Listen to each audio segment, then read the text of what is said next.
Hello, good evening everyone. Welcome to our Institution of Global Professional free webinar. Thank you all for joining with us and please stay with us till the end. It's my delight to welcome you all to our Institute of Global Professional free webinar. Thank you all for joining us today in this marvelous evening, and it is my humble request and pleasure to all of you stay with us till the end, for I am sure you will have many takeaways and prayers from this webinar. Each time you can like, comment in our webinar. Don't forget to share, tag and mention your friends in the comment box. So let's watch together and learn together. Once again, I am Ummi Salma, core volunteer and head of ambassador in IGP. Every day, some new participants join with us. So I have to give a little concept about IGP. Institute of Global Professional is a leading online skill development institute with thousands of learners worldwide. We make it get at able to use for every knowledge seeker to originate personality, more ambitious, more confidence to face any circumstance and develop skill on skill. We are interested with international recognition. Let me remind you once again that don't forget to share, take, and mention your friends in the comment box because your attachment encourages us to better and best service to our lovely audience. Our mission is to empower our youth, so stay with us by your support. I'm cordially welcoming you all. Today we are presenting the webinar 151 on transformational leadership with three speakers, Leona Imbeli, Harpal Singh, and Viresha Sikishon. So let's start our program with IGP's mantra, feed your skill. Our first speaker is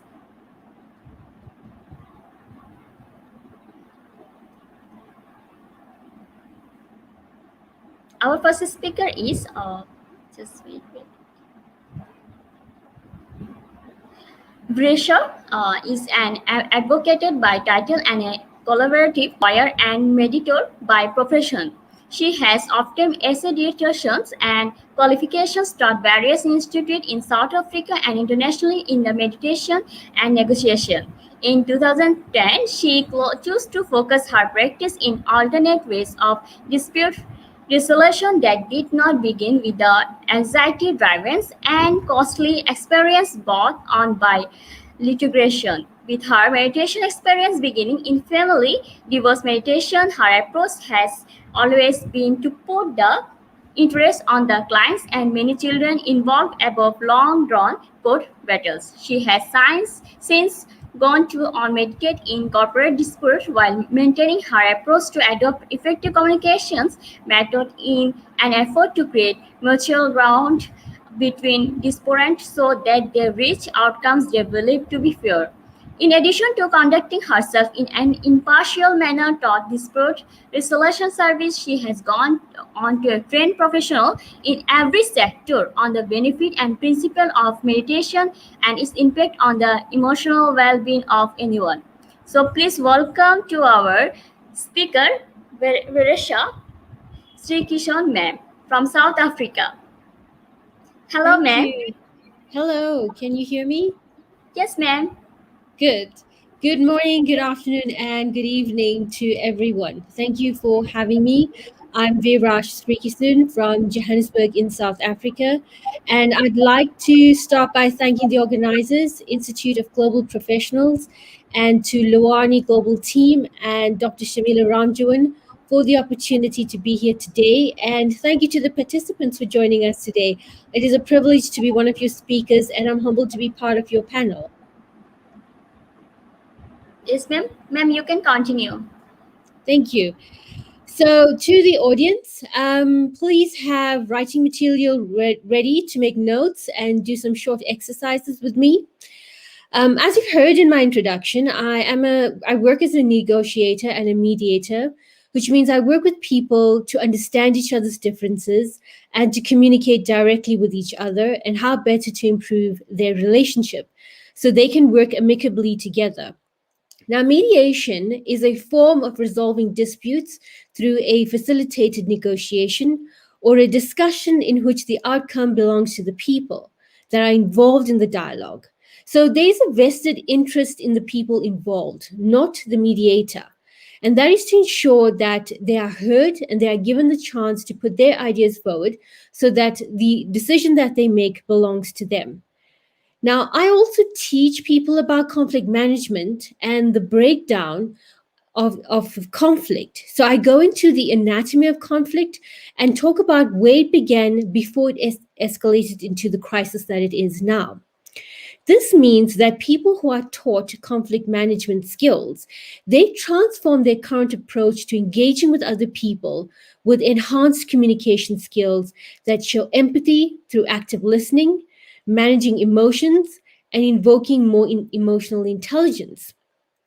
I found that through my mediation and negotiation skills and training programs, we need people to know more about how to engage with others, where there is an acceptable way forward that improves the path towards the end goal. So, this has led me to develop seminars on transformational leadership, in which I talk about minimizing conflict within your environment by transforming the way you as a leader engage with the people around you, so that the way you feel in your company makes people want to stay being around you and not avoid the way you behave, causing valuable people around you to leave. So your organization has to focus on their culture, their values, and their ethics so that it drives people towards you, not away. As I talk today, while my focus may be on the corporate landscape, these tips and discussions can be varied and brought into your specific sector as you deem fit, transforming your relationships with people, the people you work with, and also people within your life. In the corporate sector, there has been a mind shift of inclusivity and increased diversity to bring about a transformed working environment. Leaders have had to adapt to ensuring that it is not a wasted exercise or tick box exercise to show I'm conforming to the sign of the times. In addition to addressing the historical disadvantages faced by employees based on gender, race, socioeconomic status, and disability, both physically and mentally, there is so much to be more conscious about because the world has become less tolerant to ignorance, prejudice, bias, and inequality. We need inspirational leaders more now to bring about organizational change by connecting on a social level with their team and employees. At the same time, we are now just over 18 months into a world where the corporate work environment has shifted from becoming more online than in person because of the pandemic. So there's more work from home and less drive and traffic to the office. There's more family responsibility and less time away from partners or children if you have any. In contrast, for many, there has been job loss, decrease in wages, lack of access to online facilities, and increased anxiety over trying to fit in more responsibility in 24 hours. All the while, everyone is trying to keep their heads above water in whatever circumstances they find themselves in, where there's a possibility that even grief is an additional lived experience, especially when an unexpected loss of a loved one makes getting through the day the more challenging. Leaders and future leaders, you need to remember employees are struggling and accept that as a starting point. While the world is now slowly getting back to in person contact, there are employees who have to come back to an environment where they could be working in a full-time on-site environment or through a hybrid work environment between working from home and working at the office. Some employees may never have met each other face to face if they were hired when the pandemic hit. So bringing them into the office environment may cause personality clashes or awkward experiences. They have not had time to get to know each other, and with social distancing still in play, there are few opportunities for them to meet casually. So, leaders, conflict is bound to arise, growing from discomfort, incidents happening within the work environment, misunderstandings, creating tension, and leading to a crisis that leaders need to manage. So much has happened that has transformed daily life experiences as they once were to keeping your head above water to what it is now. It feels like your coping mechanisms are on overdrive. And even though everyone is going through their life experiences, you are not sure if their experiences are anywhere near the ones you are living. Everyone is living uniquely. And because of self awareness and perception, there are challenges in how each communicates with each other that creates apprehension, frustration, and disappointment if the difficult conversations are not handled carefully. So many employees have had to move out of their comfort zones and into adaptability. This must have been especially difficult for employees who do not like change, who are set in their routines. So now is the time that leadership needs to transform from what was to what now, so that what next is not filled with uncertainty and anxiety, and instead it's replaced with motivation to adapt. Transformational leadership is much needed now that changes the behaviors and shifts the behaviors within the organization, starting with the leaders.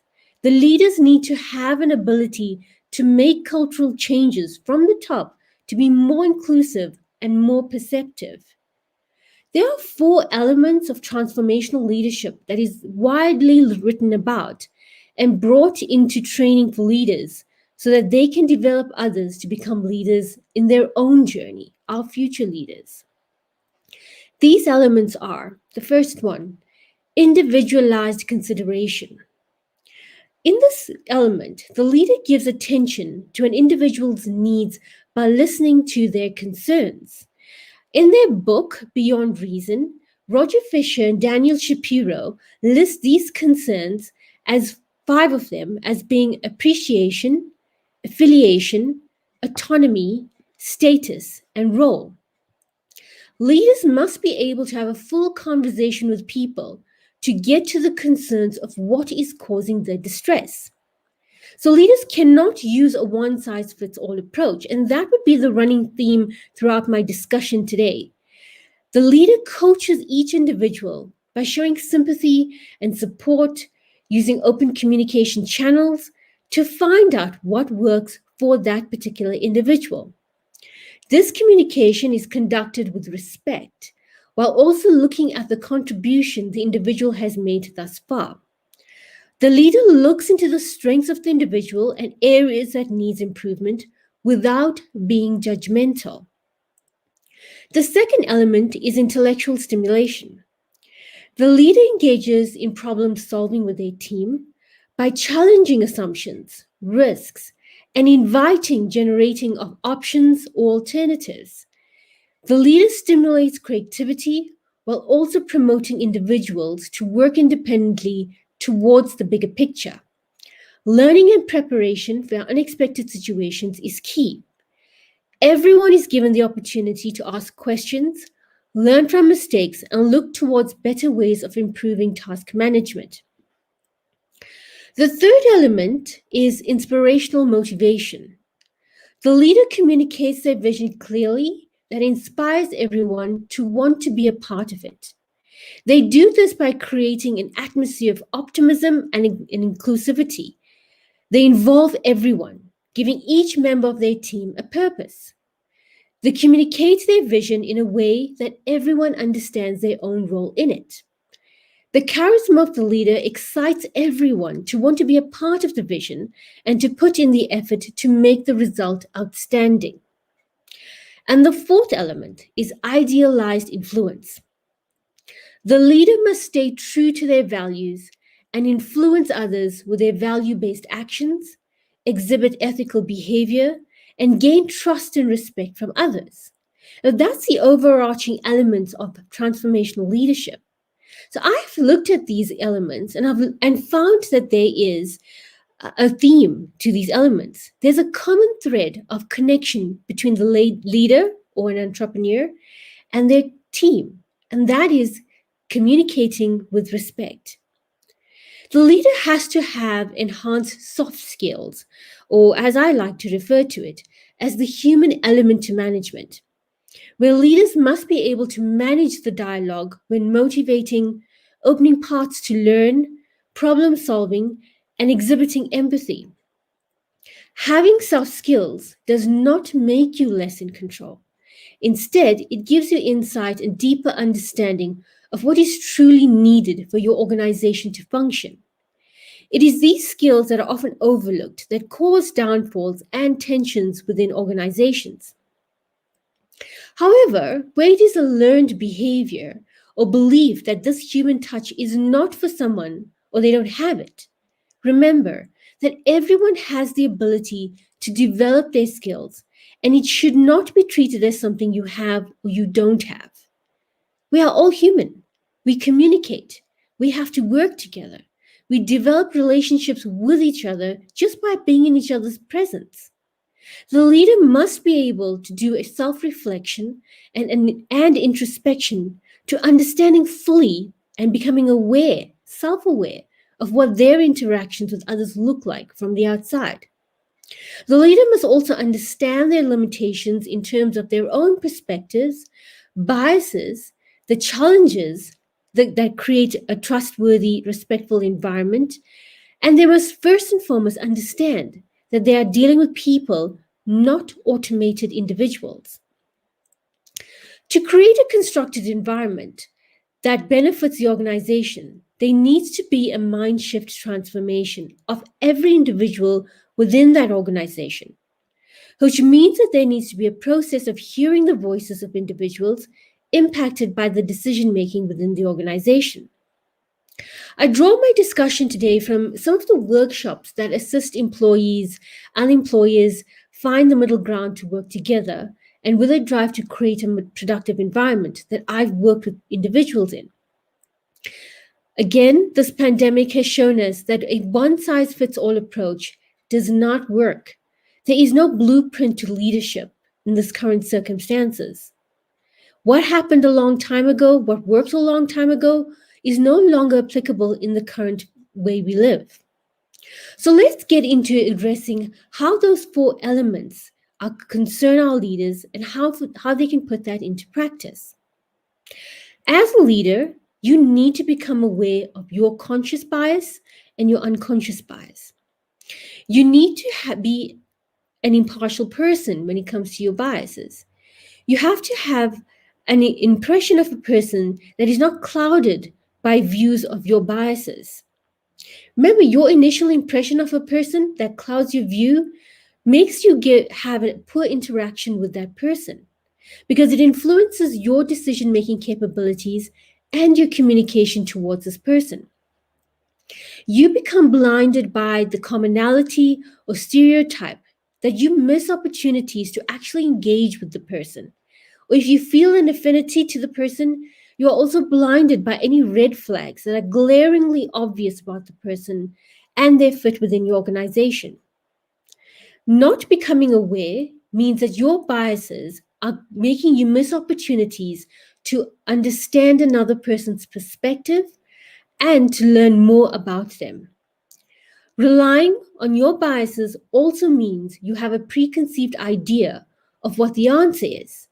And during discussions with others, you may involve a confirmation bias. That is an expectation that we're looking for words or actions that another person says or does to confirm our way of thinking. So, how does this play out?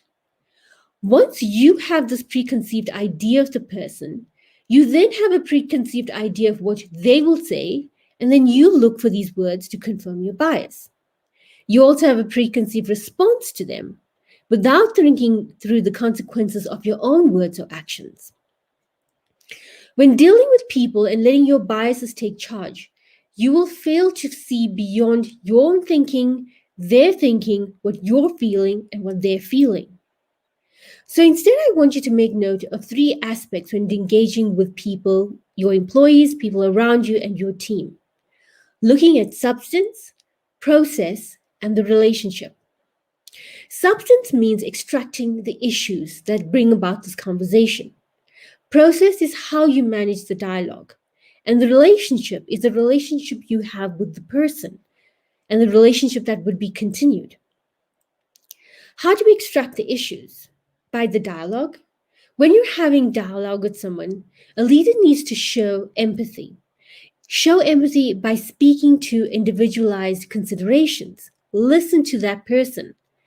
You don't exactly feel the same pain or you lived the exact same experience as that person. Instead, you exhibit cognitive empathy in the work environment. You recognize it. That means you label the emotion. You understand the issue that is happening, that they are facing. You can imagine what they feel, even though you have not experienced the same. You understand their perspective and what they're going through by asking questions, going deeper, not interrogating them, but by being genuinely curious and not condescending. So you need to manage your tone. You need to be genuine, not be superficial when you're showing empathy. Because empathy gives you a sense of being in someone else's moment. Their pain, their fear, their uncertainty that they're sharing with you makes them vulnerable. So you cannot disregard the conversation that you're having with them. By being empathetic, you're an asset to your organization and an asset to yourself. You have to manage your communication skills. Firstly, be an active listener. So, how good a listener are you? I'm going to give you a moment to think about that question. And while you're doing that, get your pen and paper ready because I want to do a short exercise with you. In my class, when I teach conflict resolution, mediation, and negotiation, I ask questions to my delegates so that they become aware of their own listening capabilities. So let's do a short exercise. Have your pen and paper ready, and I'm going to ask you a question. And for every question I ask you, I want you to answer. This is your personal answer. Either you can answer seldom, or never, or sometimes, or quite often. So listen to the question and then give your answer. When someone is talking, and the first question is, when someone is talking, how often do you get impatient and interrupt? Is it seldom, never, sometimes, or quite often? Hope you've noted your answer. The second question is, when someone is talking, how often do you switch off early and fake listening? Is it seldom, never, sometimes, or quite often? Third question. When someone is talking, how often do you start arguing before they have finished speaking? Is it seldom, never, sometimes, or quite often? Next question.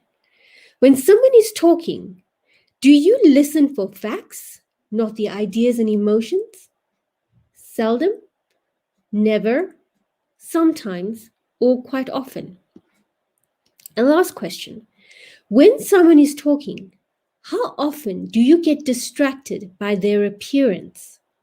Seldom, never, sometimes, or quite often? Now that you've noted your answers give you an indication of your listening skills. Maybe there's room for improvement in there. Are you actively listening if you're being distracted by all of these other issues? Active listening means that you have to be conscious to the conversation that is happening with you. It's active because it's work on your part to pay attention. By not actively listening, you are impeding your facilitative mindset. In other words, you are not making it easy for the other person to have an open conversation with you. In the environment you are in, dealing with multiple people, and to manage your biases, you have to have a facilitative mindset. And you do this by ensuring that there's procedural fairness.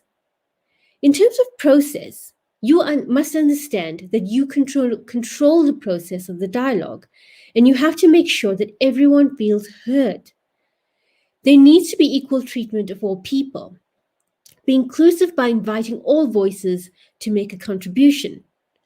If this process is new to people who are normally silent in meetings, then you can call upon people by their name to speak, or if they have nothing to say, you can reply with, I know I put you on the spot there, so I understand that you may not have something or anything just yet.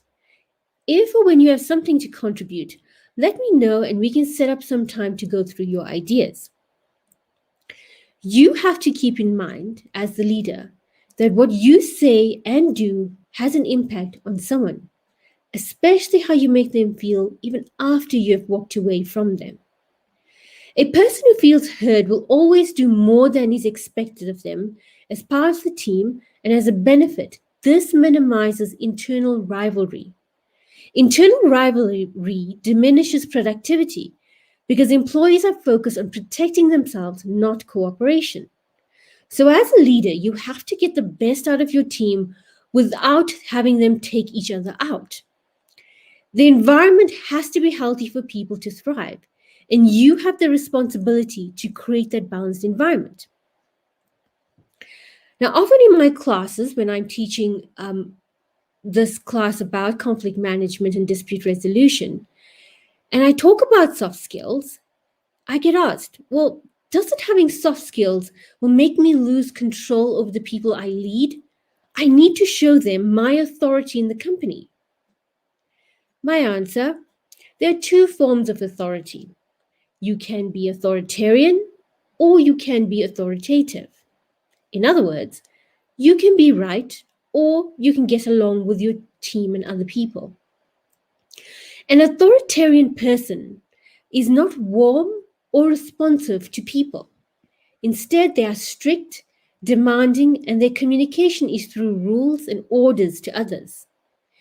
They lack fair and transparent discussions, and explanations of rationale are not there. They rather rule people with fear. Now, this builds resentment and inhibits people from taking ownership of their actions. The environment that they operate is anxiety driven and hostile. In contrast, authoritative people set clear limits. They engage with people within reason and are responsive to their emotional needs. An authoritative leader engages in conversations with their teams and employees regarding rules and expectations. Being authoritative entails first gaining the perspective of the person in the circumstances they are faced with by understanding the underlying cause of this discomfort or tension. Now, in conflict resolution training, we term this activity as going below the iceberg to understand each person, their fears, their concerns, needs, and interests. This is done by using the effective communication skills, beginning with questions about those fears, concerns, and needs, and subsequently reality testing the options and alternatives to overcome obstacles and challenges and finding middle ground for mutual agreement. Versus the authoritarian. Instead, the authoritative person is problem-solving focused and speaks to the intellectual stimulation of a person. The difference between the way an authoritarian handles people and the way an authoritative person works with people is the way they react or respond to what is being said. Now, we all know that a reaction or response can happen in a split second, in a moment. And in that moment, as a leader, you have to decide, am I going to react or am I responding? Because as a leader, you are constantly making decisions. So in some instances, you may have a moment to make a decision. You may have a moment to give an instruction. In other instances, you have to respond or react to a behavior or lack of action of an employee or colleague.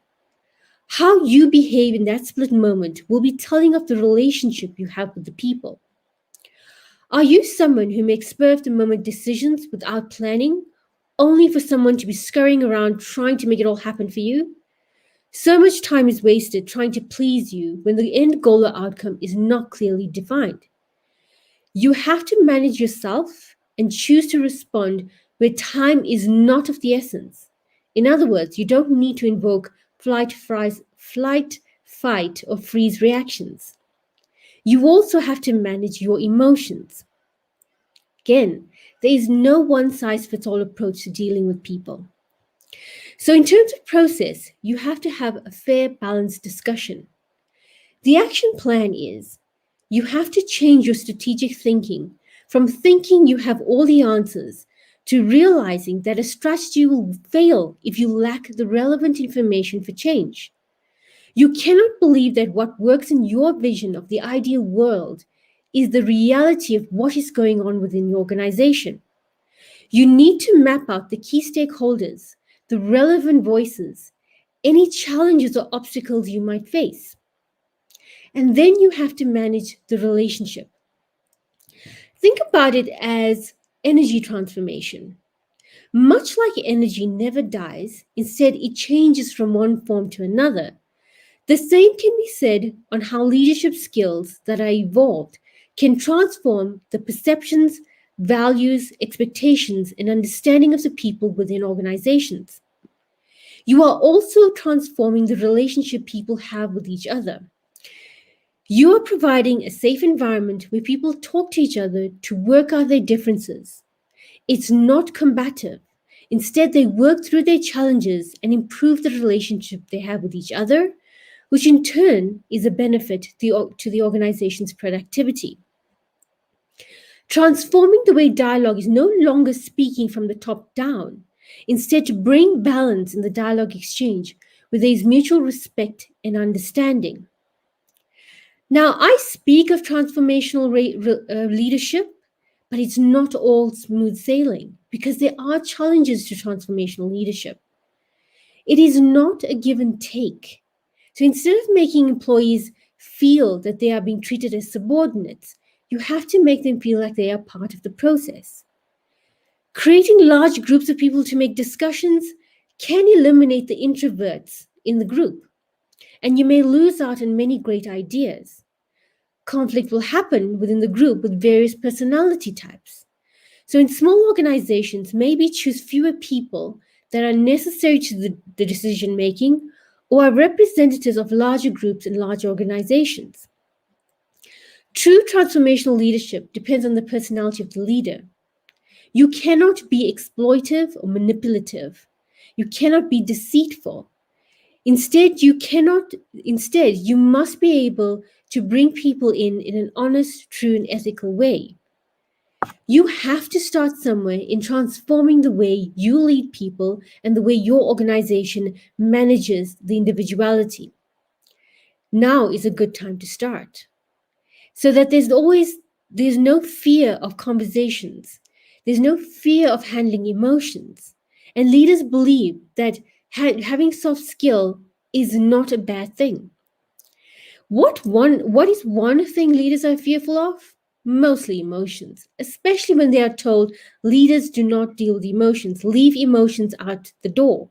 You cannot do that. The emotions and our feelings walk in the door with us, whether as a leader or someone who is talking to a leader. So those leaders with high emotional intelligence have teams who outperform leaders who lack emotional intelligence.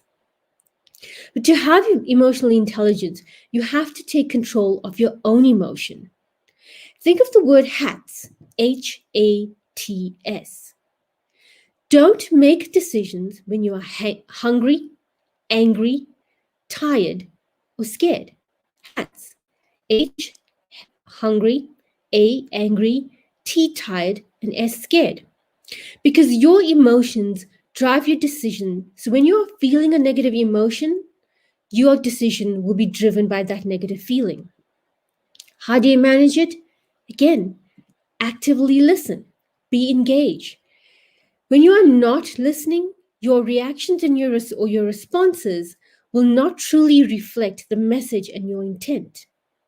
At the same time, you don't always have to answer someone if your feelings are getting in the way. Remain silent so that you acknowledge that the person is speaking and pay attention to the information being shared. Wait for them to finish before you give your opinion or your answer. You need to be able to slow yourself down and delay the time from your head to your mouth, the reaction. Instead, focus on asking open-ended questions or using open-ended phrases. Phrases like, tell me more, how, Why? What happened?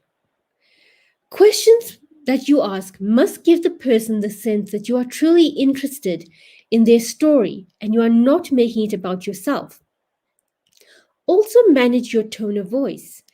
Your tone must not be sarcastic, condescending, judgmental, or accusatorial. When you are repeating what someone has said as just an example of saying, I heard what you said, do not repeat in a monotone voice because it sounds insincere. Don't just state the facts. And don't cross examine someone with the way they're speaking because they will become defensive or confrontational. Instead, listen out for those 5 core concerns: status. How do you find out? How do you realize that status is a concern? When they're speaking, they feel put down. Their emotional response is embarrassed or sad. When you're talking about role, their role is being trivialized or restricted, so their emotion will be one of envy, jealousy, or anxiety. If their concern is appreciation and they're feeling unappreciated, they will be angry or impatient. If the concern is affiliation, like they're not being treated as part of the team or included, they will feel disgusted or resentful. And if their concern is of autonomy, where they're not given the freedom to be creative or bring forward their input, their emotion will be guilty or remorseful. You need to be able to label that emotion.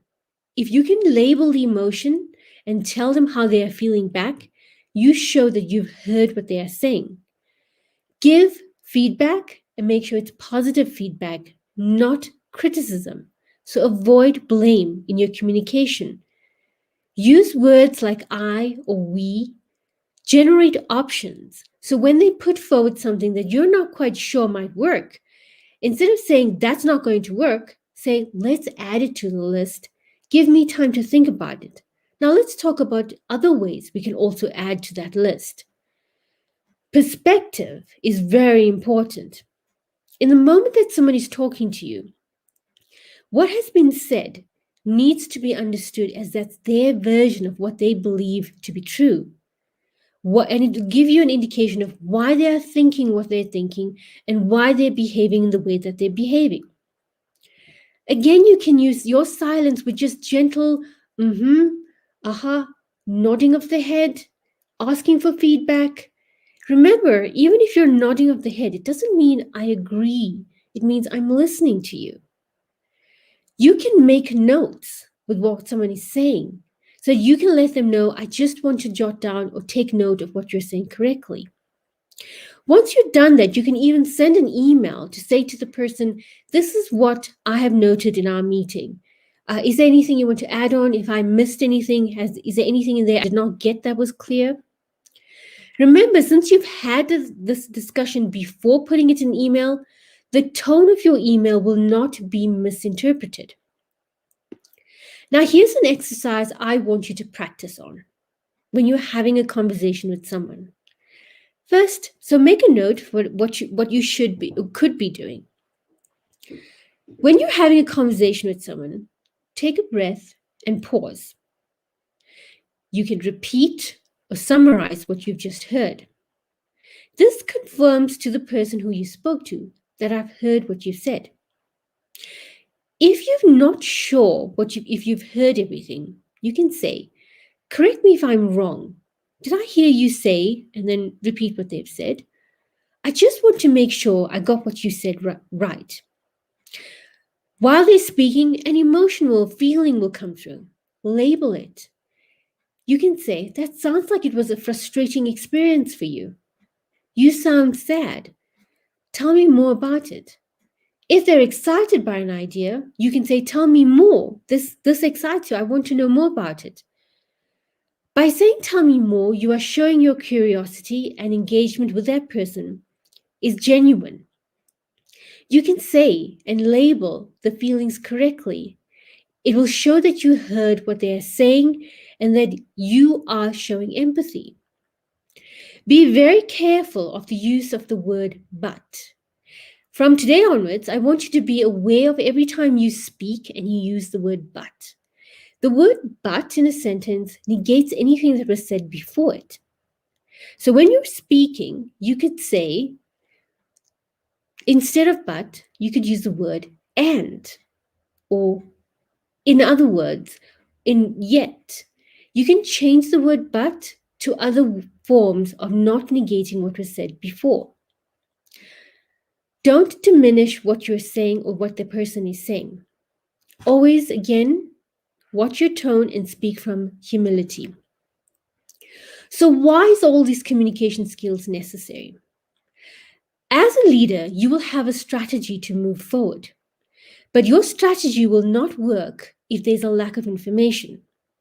As a leader, you cannot strategize for the ideal world again. Again, we are living in a different time. You need to plan in your strategy how to get the right people involved. Who do you speak to? What are the challenges? And do a reality check with your team. What are the potential obstacles? How can we extract these options and alternatives? You cannot demand change without a strategy. You have to develop your strategy and get the details by using your communication skills as a leader confidently, so that you can give a detailed explanation as to why the strategy will work and how you can make final decisions. Remember, by listening attentively, you need to be sure that your biases and your own perceptions are not taking over. You need to listen to the exact information that is shared with you. So stay focused on the issues that are being brought up and don't turn this into a personal attack of your opinion. Because in the end, you want to build trust and rapport with the people that report into you and the people that you work with. Mention how you feel from hearing what they say. So you may want to give a sense of your vulnerability. You might say, I'm worried that we might not meet the targets we have set out. Remember that you have to be real with the people, genuine with them. I always tell my students and my delegates, practice makes progress, not practice makes perfect. So another exercise I want you to focus on and work on. Instead of hanging around people that have similar views to you, people that you are comfortable with, join the company and be around people who think differently to you. They have different experiences, cultural practices, different backgrounds. They look through life differently to you, and talk to them about their experiences, just so you can understand how to gain perspective and how to put your biases in check. Imagine what their life is like. You need to become self aware, to identify your assumptions and your biases and look at where other people are coming from. You need to also self regulate your ability to manage your assumptions and biases and your stereotypes. You need to be able to work through emotions, work through what someone says brings up in you. Any negative emotions, positive emotions. If there are negative emotions, you need to make a note of them, because those assumptions you need to work on. Pause before reacting. Take a breath, give yourself a gentle nudge away from the assumption, and make a mental note of it. Show your cognitive empathy. See the world the way the others see it without judgment. Understanding someone doesn't mean you agree with what they're saying. It means you're getting to know more and learn more about that person. Understanding perspective means you are letting people know that sometimes you might have your own shortcomings. You could say, in my day, we were only exposed to certain information, and I want to learn more about your experience. How was it for you? Manage your emotional responses with your words, your facial expressions, your body language. Again, remember, you're working with human beings. So circumstances will change, and you need to develop a management evaluation program within yourself and amongst your peers and your employees. By doing that, you need to document challenges you each face and the progress you are making and ways to improve. You can always set up an audit to track if you're meeting your own expectations and you're meeting theirs. You can become a strong leader and of an organization with information. So use your communication skills to gather that information. The way a leader measures their success is the influence they have over other followers and the people who they work with. People are loyal to those that they respect and those that they trust. They were motivated by people who give them a voice and give them an identity. A leader does not have ego and arrogance. In your time as a leader, you want people to believe in your vision. And in order for you to do that, and in order for them to believe in your vision, you have to believe in them. So I hope in all that I've told you, you're excited about these new skills because there's so much more coming from your way of doing things. You're going to put these techniques into practice. The life lessons will start to reveal right before your eyes, and you get to learn more about yourself and you get to learn more about people. So your mind shift is going to transform into being more engaging and liked by people. Your relationships, you will notice, will improve. So enjoy all these moments you are going to experience. And remember, to be respected, you have to be respectful. Practice makes progress, and leaders never stop learning. Thank you very much for this opportunity to speak to you and for your time today. I hope you learned something.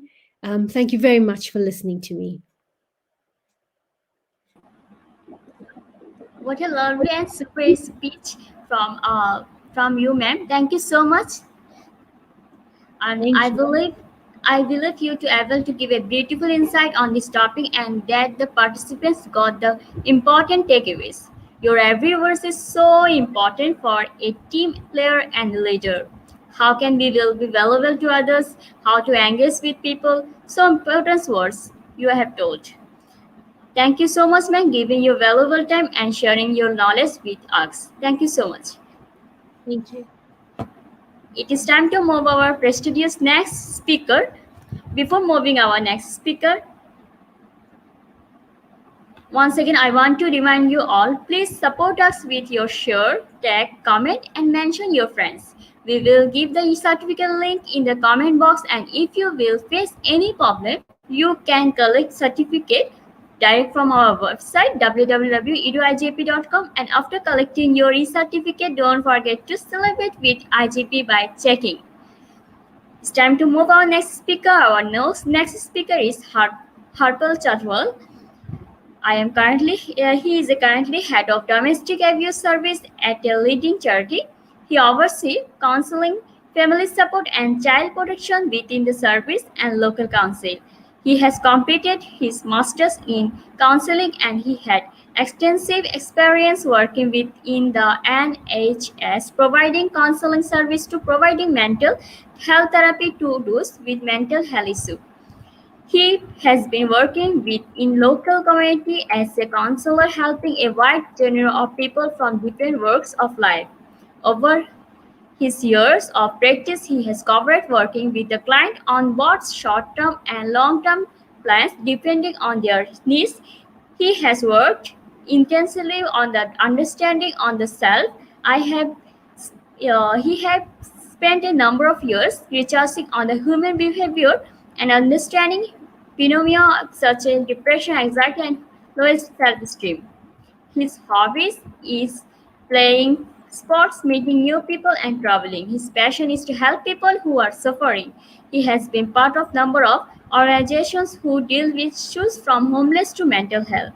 So please give a warm welcome to our next speaker, Harper Singh. Hello, Thank you very sir. much. Hello, and thank you very much. I want to say a big thank you to you for hosting such a fantastic event. A big thank you to Institute of Global Professionals, fantastic organization, Lonely and Professor Makaka.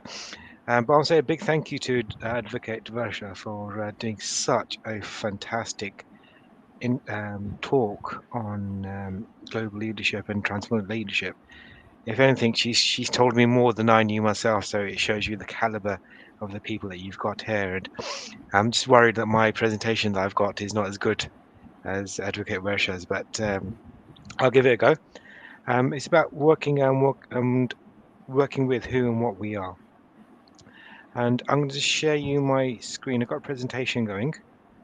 So if I can share that here. Can you see my screen? Yes, sir. It is on the screen, your presentations. Okay, that's perfect. So if I can just start there. So yeah, just a bit of introduction. My name is Harpal Singh Chatwal. I'm a qualified accredited counsellor and a relationship expert.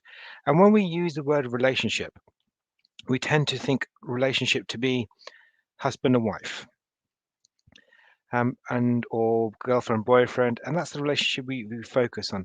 But sometimes we tend to forget there's other relationships. We've got relationships with each and everyone we are connected with. So then may that be your next door neighbor, may that be the person you buy your grocery from, the person you sell grocery from, your boss, your receptionist, your cleaner, everyone you have an interaction with has a relationship with you. It may be a big relationship, it may be a small relationship, but you have a relationship, you have an interaction. And that's something we need to be really key in working on what things are, how things are. And as you rightly said, I've got a master's in counselling and psychology.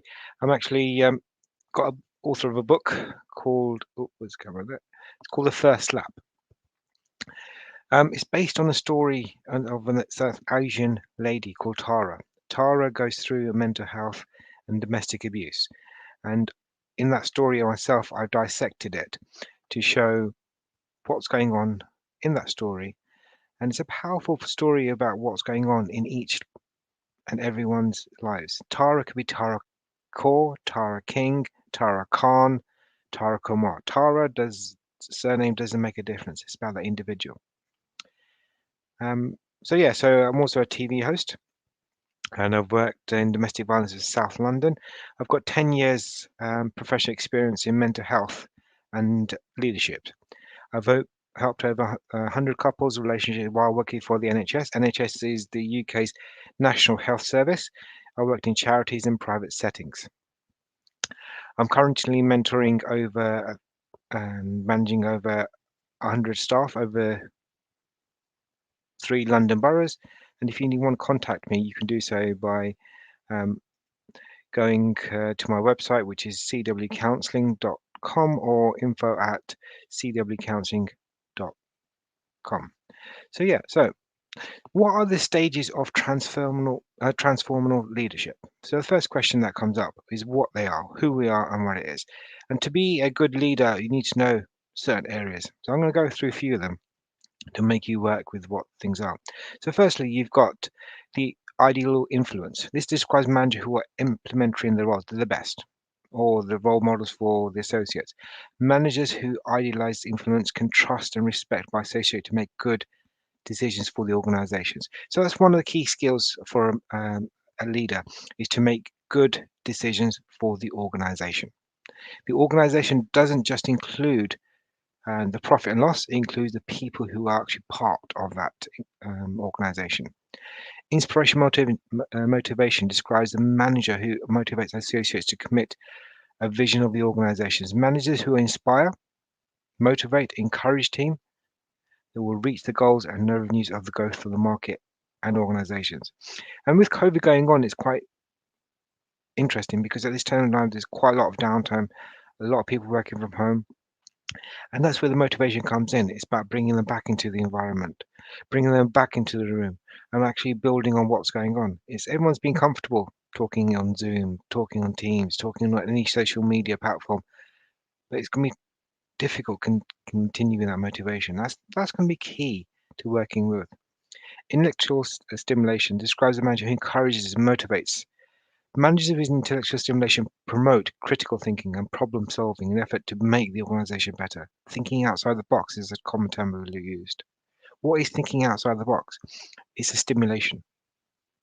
It's challenging people's normal beliefs. It's going outside the realm of what we do. Critically think, problem solving. An individual's considering describing managers who act as coaches, advisors, or associates. I think of leaders as investors, managers who, with individual consideration of associates to reach their goals, and by helping reaching their subordinates or the associate goals, in turn will help the leader and then all the organization. It's not investing time and effort, it's investing that one-to-one moment. It's actually getting to know the individual. And if you add all those together, you'll find that you'll get performance beyond expectations. And that's what life is about as a leader: influencing, getting the best out of people, thinking outside the box, and working with. So, for those who, another thing with leadership is a lot of people don't learn by reading. They've got some visuals. So, just looking at the screen here, influencing, the motivation. The influencing is about the idea, the concepts. Motivation is about showing the trajectory, how things are. Stimulate the person wanting to learn more. And above things, consideration. Altogether, you've put together, you get a transformation leader. Someone who inspires, someone who grows, but someone who takes you to the next level. If you look for individual or organizational characteristics, you've got to make sure the organizational culture is good. Individual traits are there, and individual life experiences are there. Because a lot of you probably realize when we're at work, we spend a lot of time at work. We spend more time at work than we do with our loved ones. So if the experience of our working environment is not the greatest, we're going to struggle. And as a leader, it's very, very important that we make our workforce life experiences or work experiences the best. As a leader, we're inspiring, we're motivating, we've got attributes, we behave the way we wish to be treated. A bad leader will always tell people off. A good leader will inspire.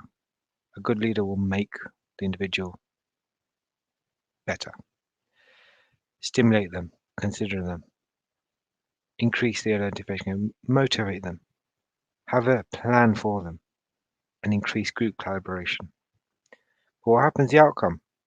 If you have a good leader, informs, works, increasing organization commitment, increasing commitment to lead and to vision, and increased ability to work from within. So what's the difference between a transformation leader and other leadership styles? So basics. Transactional leaders will do the following. They work within the system. They'll start solving challenges by fitting experience to a known pattern. They want to know step-by-step approach and they minimize variation of the organization. So they'll keep it safe, keep it secure, keep it compact. Whereas if you're a transformation leader, you're working to change the system. You're solving challenges by finding experiences that show that old patterns do not fit or work. Want to know what has to be done to change. Maximize the team capacity and capabilities. It's about changing. It's about bringing these things. And there's many examples where, and we'll be coming onto them in the next couple of slides, talking about change and how change has been positive. When we use the word change from human behavior, we get worried because change is different. Change brings on things from a different perspective. And this is what change isn't. Change isn't meant to be negative, but we take it to be negative. And life isn't about being negative, it's about being positive. It's about keeping that focus. Another way to put it, transaction is about telling the style, telling what to do, how to do it, whereas transformation is about the selling side of things. Okay, I said earlier on, I'm going to give an example. So, first example is William Edward Diemer. He's known as the father of statistical quality control. He earned a doctorate in maths and physics at Yale in 2018 and spent most of his time in the US government. And during the World War, he taught about statistical processes to military production workers. After the war ended, the US Department of the Army sent Deming to Japan to study agriculture and production and related problems.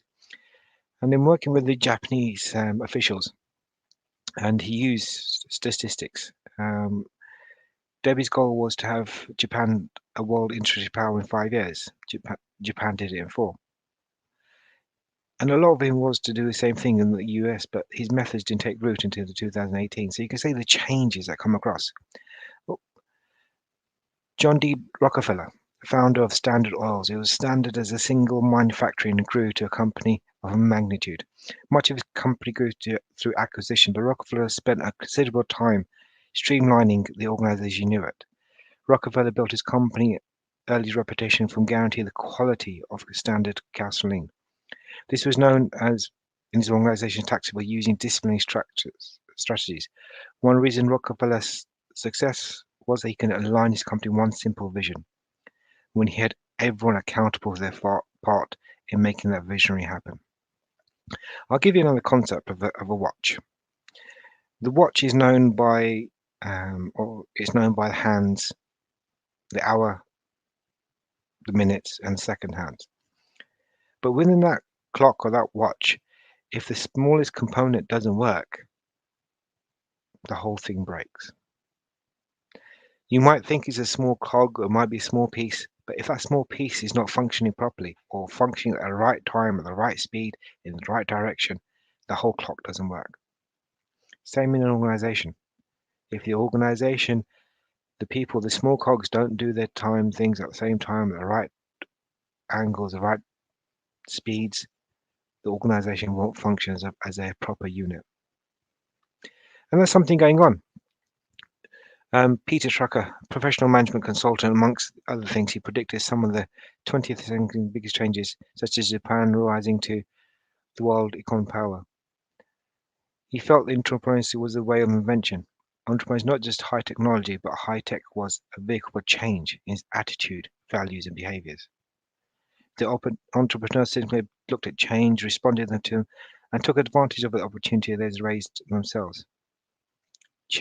Using technology is a change. Technology is not the answer. Ross Perot. Ross Perot was a salesman for IBM. In 1960, he started his own company, Electric Data Systems, EDS. One of the first businesses that built services computer systems for other companies. In contrast, for IBM, Perot trained his workers to do whatever needed to be done for a customer without waiting for approval. Just take a moment to sink that in. He trained his workers to do whatever needed for a customer without waiting for approval. How many organizations out there, when you ring customer services or you speak to customer services or meet someone and go, I can't do this, I need to speak to my manager or I need to speak to my boss? Time, money, waste. There's a strong bias towards the actions in the beginning. Perot shunned strategic planning, and over the years, after hiring military officers who would take orders and give orders, Perot's slogan was go, do. If an employee took credit for someone else, they were out the door. The motto of Perot's company was at one point, we bring order to chaos. Change, development, opportunities. Okay, looking at a few quotes that have inspired me as they're going on. Edward Deming, a bad system will beat a good person every time. Bad system. Peter Drucker, if you want something new, you have to do something old. To change, you have to let go. If you're not going to let go of something, you can't change. Perot Ross again, punishing honest mistakes suffocates creativity. I want people to move and shake the earth. And they were going to do this, and they will do this by making mistakes. John D. Rockefeller, good leadership consists of showing average people how to do the work of superior people.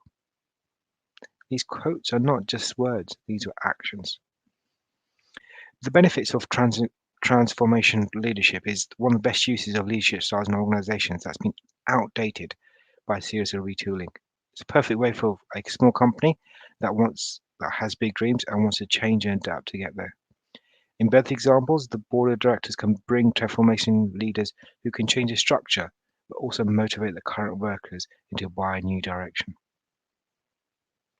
So, as you're probably aware of my who and what I am into mental health. I've been doing quite a lot of talking at the present moment, so I'm going to give you a few seconds to grab a piece of paper, and I'm going to talk to you about mental health. So grab a piece of paper, or you can write in the comment box, and let's see how many people are aware of change, because it's going through a pandemic, and this COVID pandemic, is affecting people in many shapes through their abilities to do and how things are. And I'm one of the people who actually is a global changer, understanding how things do and what things are. And life is about adapting, changing, and working with. But one thing people need to change is their mental health. Mental health is actually on the increase. If your mental health is not functioning properly, you will be challenged at work and in relationships. So, hopefully you got a pen and piece paper there. Let's start with all questions are true and false. You can write it down or you can put it in the comments box. So let's start with first question. Question number 1. Everyone has mental health. So true or false? Everyone has mental health. And then write down the answers and I'll go through them at the end. Go from there. Okay, question number 2. Everyone has mental illnesses. Okay, question 2. Everyone has mental illnesses. Question number 3. If someone in your family has mental health issues, you would be diagnosed with a mental health illness yourself. If someone has a mental health issue in your family, you will be diagnosed with mental health as well. 4. If you catch a mental health illness for someone who has it, it's contagious. Question 4 is, if you catch a mental health illness from someone who has it, it will be contagious. Okay. Get the answers there, true or false. Question number 5. If you're feeling sad one day, you are depressed. Question 5. If you're feeling sad one day, you are depressed. True or false? Question 6. This is a bit of a true, false, or both. So you control whether you are in positive or negative mental health space. Question 6. You have control of whether you are in a positive or mental health space. True, false, or both. Question 7. If you have a mental health illness, you have it for life. Question 7. If you have a mental health illness, you will have it for life. Okay. Question 8. Having mental illness means that you are weak. Having a mental illness means you are weak. True or false? Question 9. You should not talk about your mental health illnesses. You should not talk about your mental health illnesses. True or false? Question 10. Exercise can boost your mental health. Exercise can boost your mental health. Okay, and bonus question for those who got kids or like video games are the causes of mental health illnesses. The bonus question, video games are the causes of mental health illnesses, true or false? Okay, see quite a few answers in the question box there. So I'm going to read that question 1 again and give you the answer. And give yourself a pat on the back for each question you get it right. Everyone has a mental health. Question 1 again, everyone has a mental health. The answer is true. Everyone has a mental health. Your mental health can change your day to day, hour and hour, minute by minute. Everyone has a mental health issues, but people deal with it in different ways.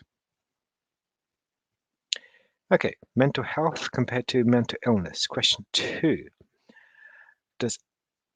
Has everyone got a mental health illness? Question 2. Everyone has a mental health illness. The answer to that is false. A lot of the time we think we've got mental illness or we look at someone and diagnose them.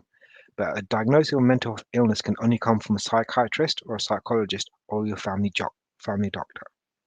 So remember that we can't make a mental health diagnostics by just looking at someone. Question 3 was, if you have someone in your family who has mental health illness, you'll be diagnosed with a mental health illness yourself. The answer to it is false. Although some illnesses have a genetic link, by just having someone in your family who has mental health illness doesn't mean that you have one too.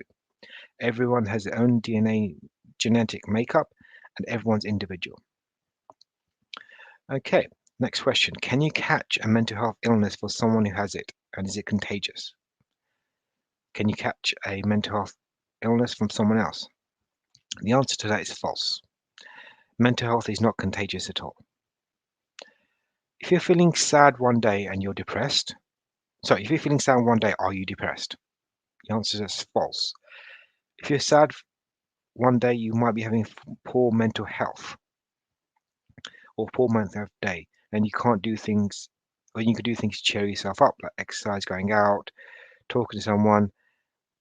One day of feeling bad, down, doesn't make you feel depressed. If you're feeling that, you should go see a professional, mental health professional, and talk things through. You have control, question 6, you have control of whether you're in a positive or negative mental health space. And this was true, false, or both. And the answer to this is both. There are many things that you can do to make yourself feel better when you're feeling out of sorts and a little blue. Exercise, nutrition, hydration. So exercise, eating, and drinking. So doing this with something you love or what you do will boost your mental health day for that day. However, if you've got mental illness like depression, sometimes your mental health space is out of your control. If this is the case, you need to do what's best to take care of you. If that's going for a walk, if that's watching a TV program, or just reading something like a book, or talking to a mental health professional. If you have a mental health illness, question number 7, you have it for life. If you have a mental health illness, you have it for life. The answer to that is false. Some illnesses will be need to manage throughout your life, but some illnesses are treatable and you're able to overcome them and work with them. Bear with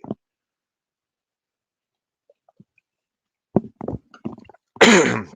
Okay. This is a big question I get taught when I speak to people in either a company or a one-to-one basis. Having a mental illness means you are weak. So question 8 was, having a mental illness means you are weak. The answer to that, guys, it's false. You can't be so wrong.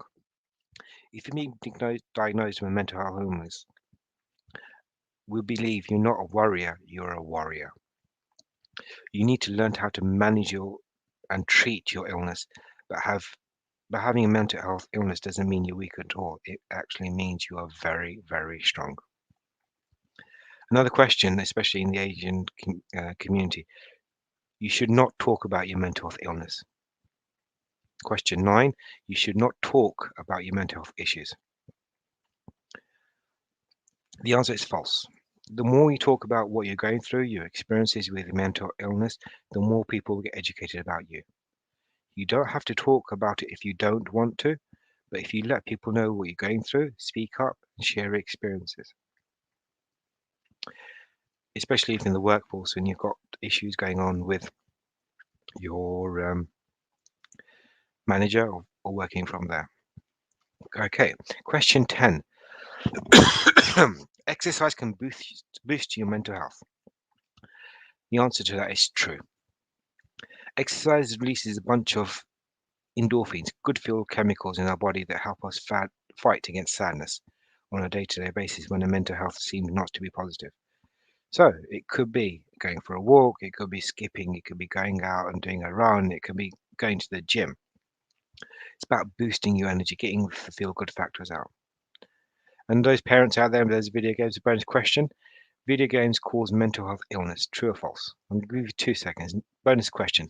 Whoever gets this right will get a pat on the back from me. Video games causes mental health illnesses. Okay, the answer to that is false. Video games do not cause mental health illnesses directly, but spending too much time on a computer screen focusing on one thing can have a negative impact on your mental health. So, if you can, try to limit the amount of time you spend on your screens. Just in the inbox, just let me know how many of you got each question right. Anyone there? Admin, could you let me know if anyone got 100% right?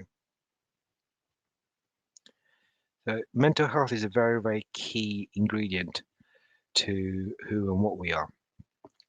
And when we put this into our understanding of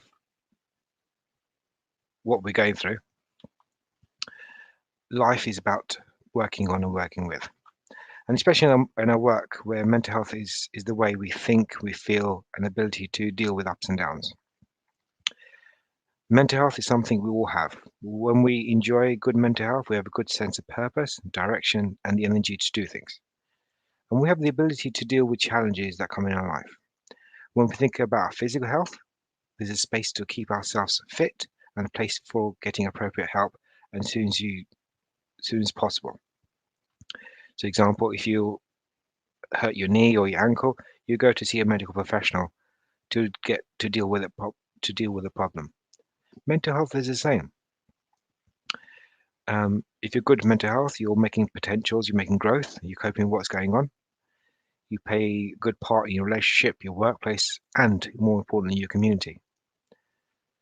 But when your mental health goes bad, or we're stressed, or we're going through depression or anxiety as limited factors, do we actually go and speak to the medical professional, or a doctor, or a GP, and see what's going on?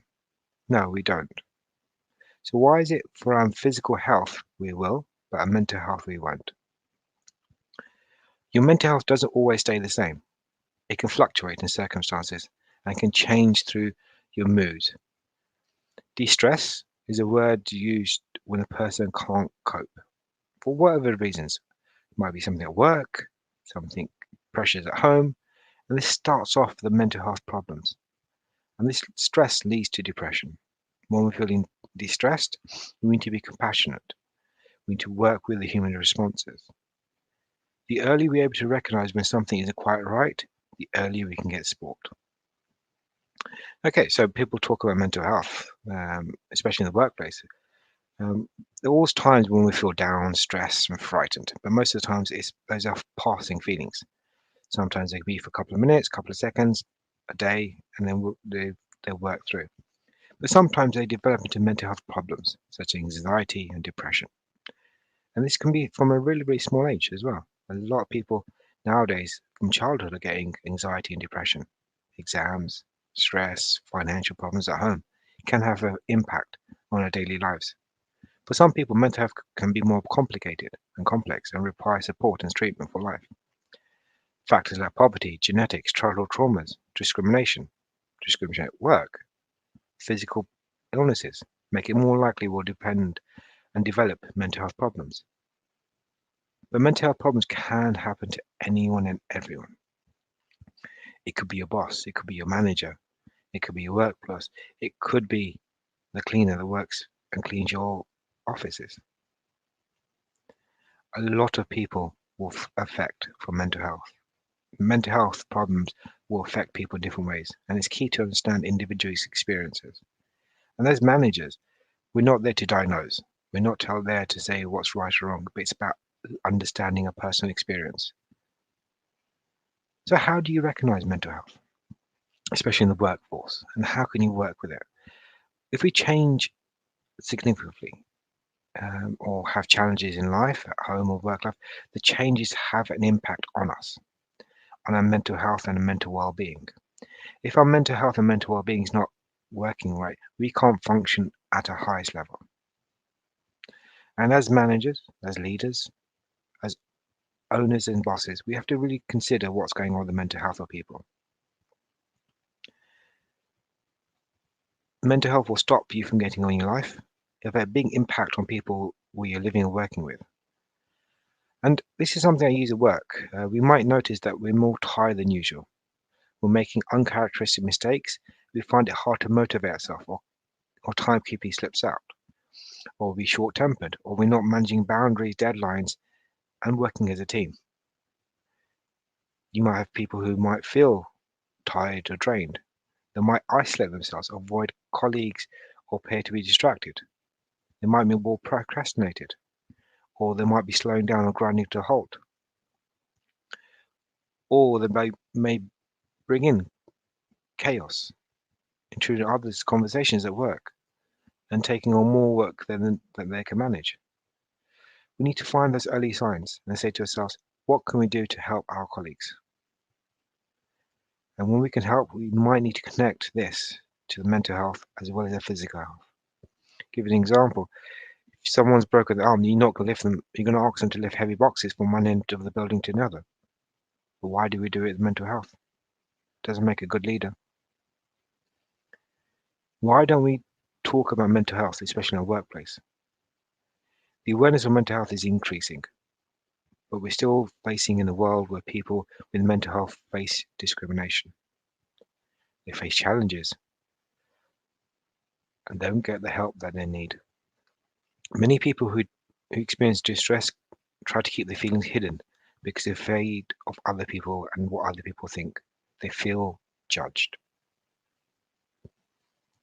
When we create workplace feelings and cultures, we need to allow people to speak themselves about their mental health concerns without fear or being reprimanded or made fun out of.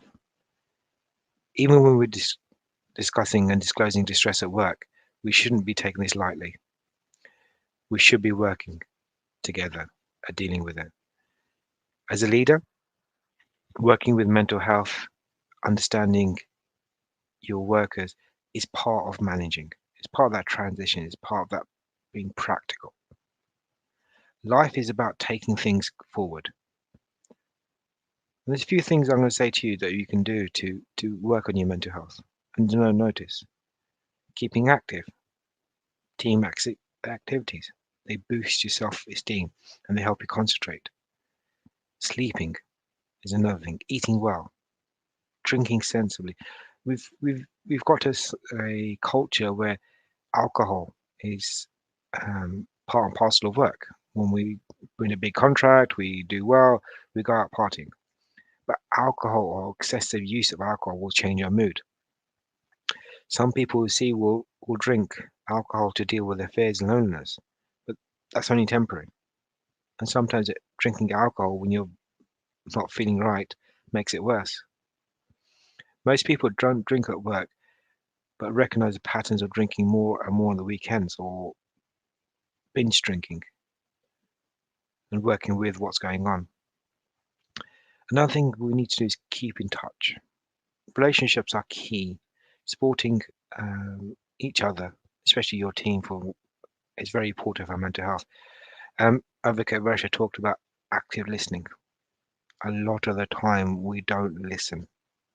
We don't actively listen. And as a manager, as a leader, as a boss, we need to be there listening actively to see what needs to be done and how it needs to be done. When your employees asking for help, remember, none of us are superhuman. No one is Superman or Superwoman.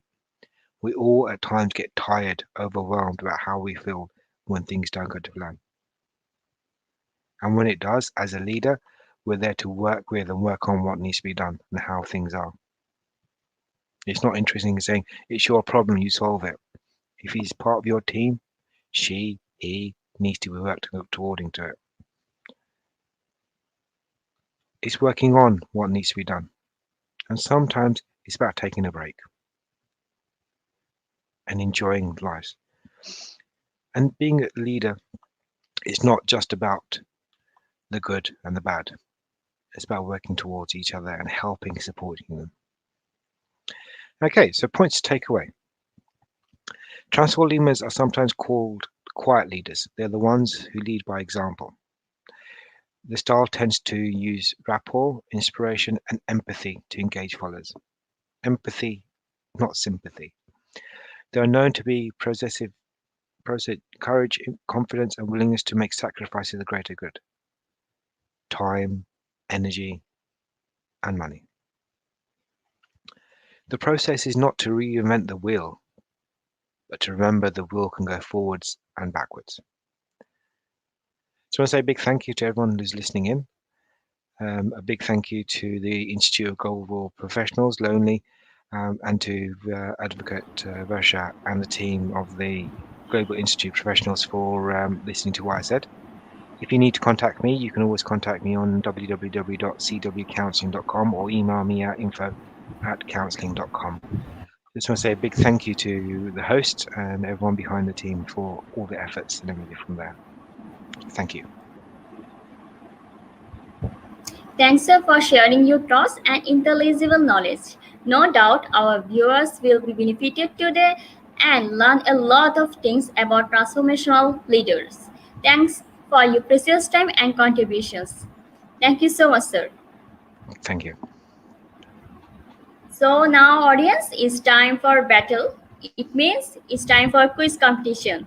So invite your friends and family and enjoy together.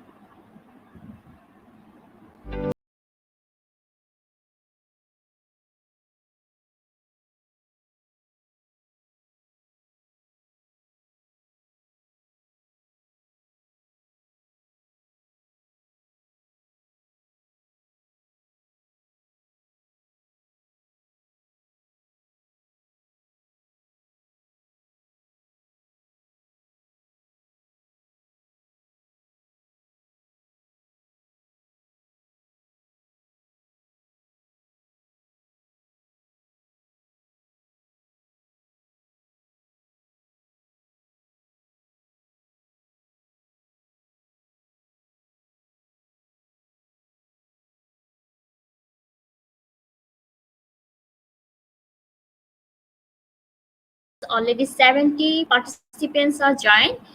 Please join in slido.com and the code is IGP quiz IGPQUIZ.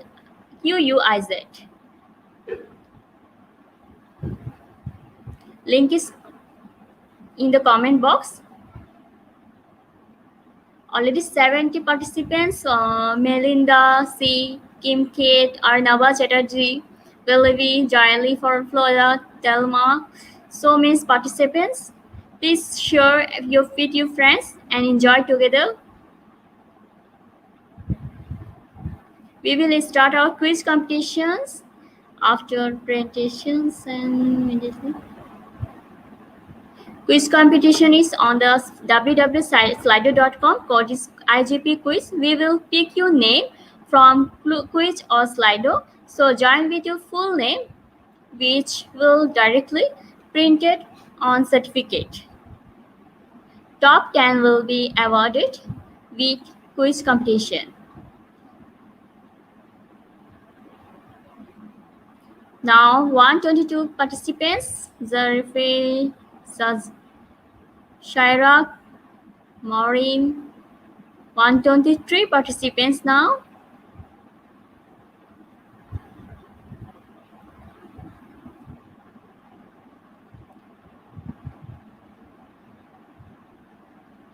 You can share with your friends and play together.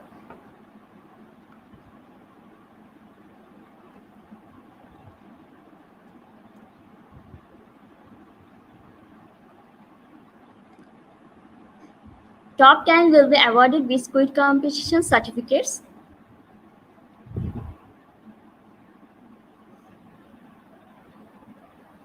Now 135 participants on the scheme.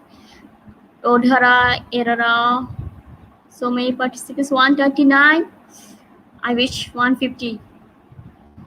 It's 140.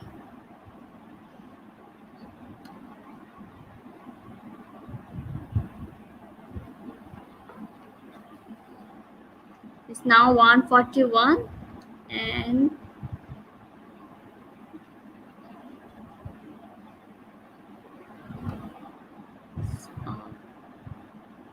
145. Anuja, Kashapati, Mala, Teresa. 147 participants. 151. Wow.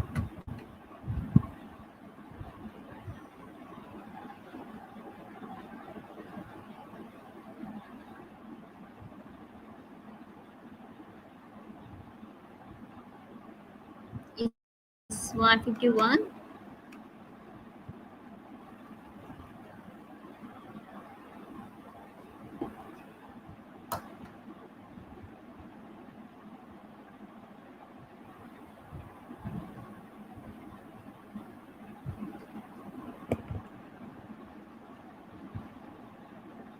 Now, our first question is leadership is getting people to with your joy, the motivation of individuals and terms to achieve set goals. And next option is a pathway to ability some considered to be unnatural. And the time is running is 5, 2, 1. And 120 participants responded. And the right question is, right answer is the motivation of the individuals and teams to achieve set goals. And our next question is intellectual stimulation a characteristic of transformational leader? Is it true or false?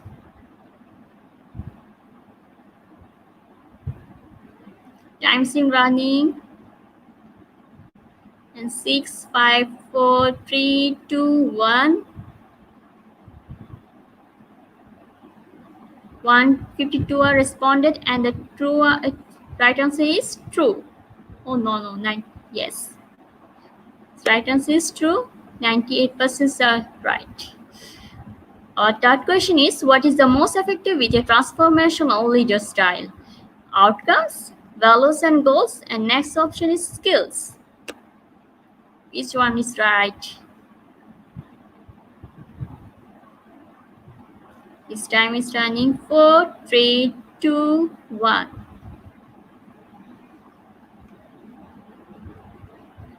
$157 are responded, and the right answer is values and goals. 75% participants are correct. Our fourth question is example of transformational leader, and option Barack Obama, Greg Rusty. First,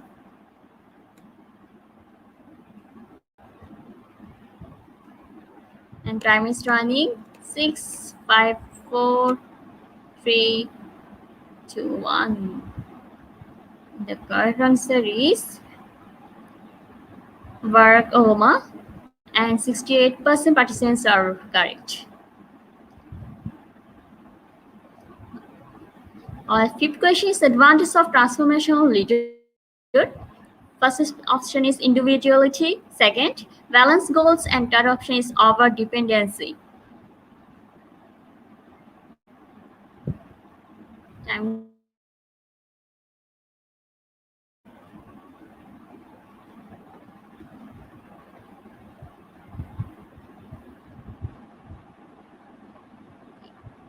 8,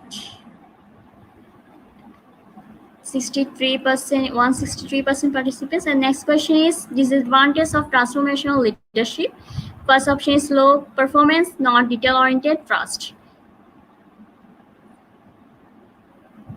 And time is 9, 8, 7, 6, 5, 4, 1. 159 is responded, and the right answer is not detail-oriented, and 50% participants are correct. John Carlo is the first. Okay, our seventh question is research on transformational leadership. Is primarily quantitative research, is primarily qualitative research.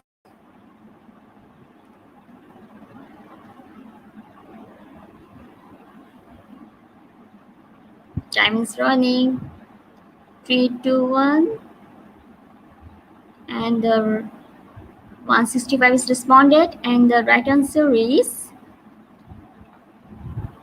primarily qualitative research, and 72 participants are correct. It's time to move. Eighth question is when should you use transformational leadership? First one, lack of accountability, long-term inspiring visions, and low performance. Which one is correct? 8, time is running. 5, 4, 0. And 164 responded on this question, and the right answer is long-term inspiring visions. 90% are correct.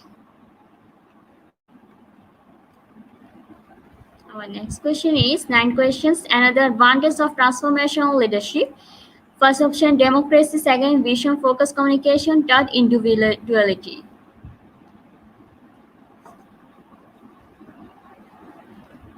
Now 5, 4, 3, 2, 1. Time is over.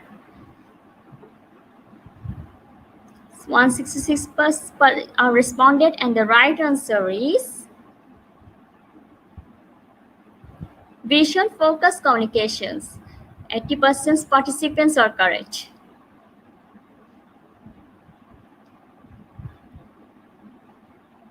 Our last question is example of outcomes.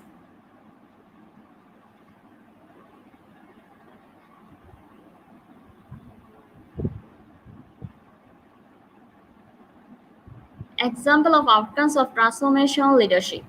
And first option, deadlines are met. Second one, work is completed according to the roles. And third one is increased job satisfaction. Each time is running. 3, 2, 1. And time is over.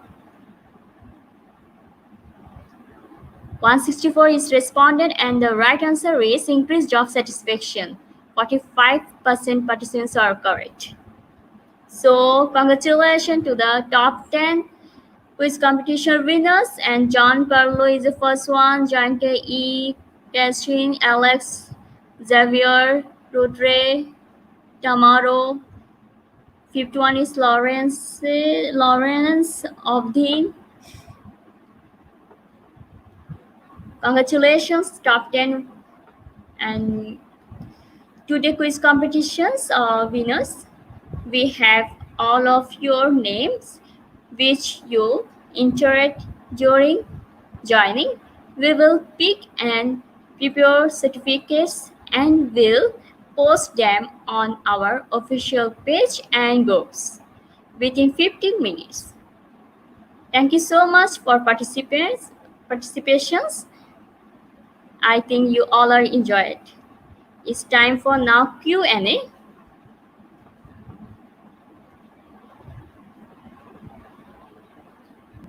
You can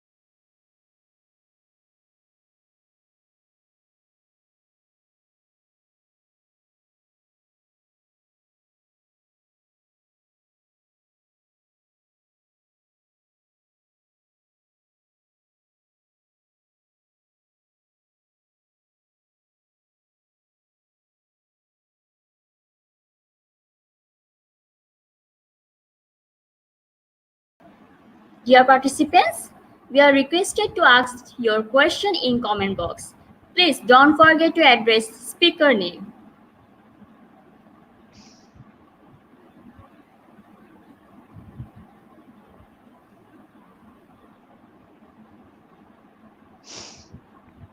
From Arnava Chatterjee to Dr. Singh, how good mental psychology could possibly lead to better leadership persist.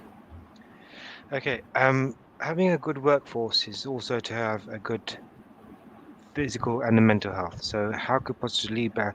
It's about taking that time to understand what's going on. It could be a number of ways of creating a genre where people can openly talk about their mental health. It could be an email with you and saying, "Can I have 10 minutes of your time to talk to you about what's going on?" It could be mental health awareness days. It could be even having fruit and vegetables, or looking at your landscape and seeing what can you do in your office space to have better lighting, better sound, and having plants there as well that can improve your mental health status in the workplace.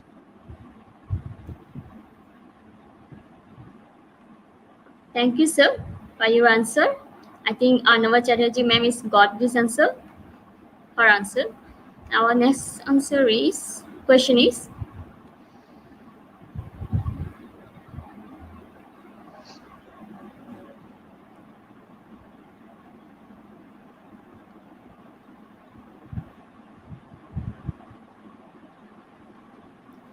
I think the audience is question.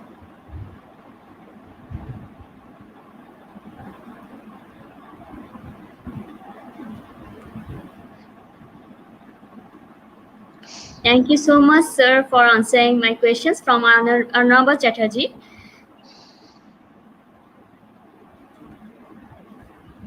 Dear participants, you all are requested to ask your question in comment box. And yes, we got next question from Robinson Tanjon to Dr. Singh. What can you advise to teachers who have difficulty in their mental health because of stress and depressions? Please, sir. First thing, yeah, first thing I'll say is talk to your manager about what's going on. But you need to address what the difficulties in mental health is. Stress and depression, that could be from work, that could be from home life, and it's about finding that balance. So first thing is talk to your manager about what's going on, how things are. If you've got a good manager, they'll actually advise you what needs to be done.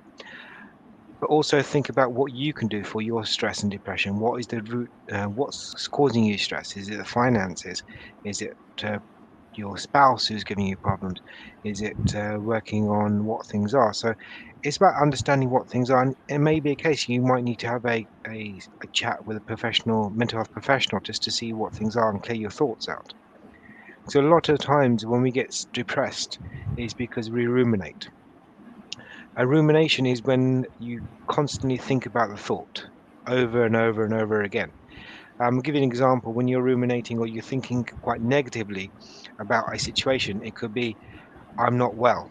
And then that was, I'm never well, or I can't do this properly. I can't do this. And before you know it, it's like, I'm useless, I'm worthless.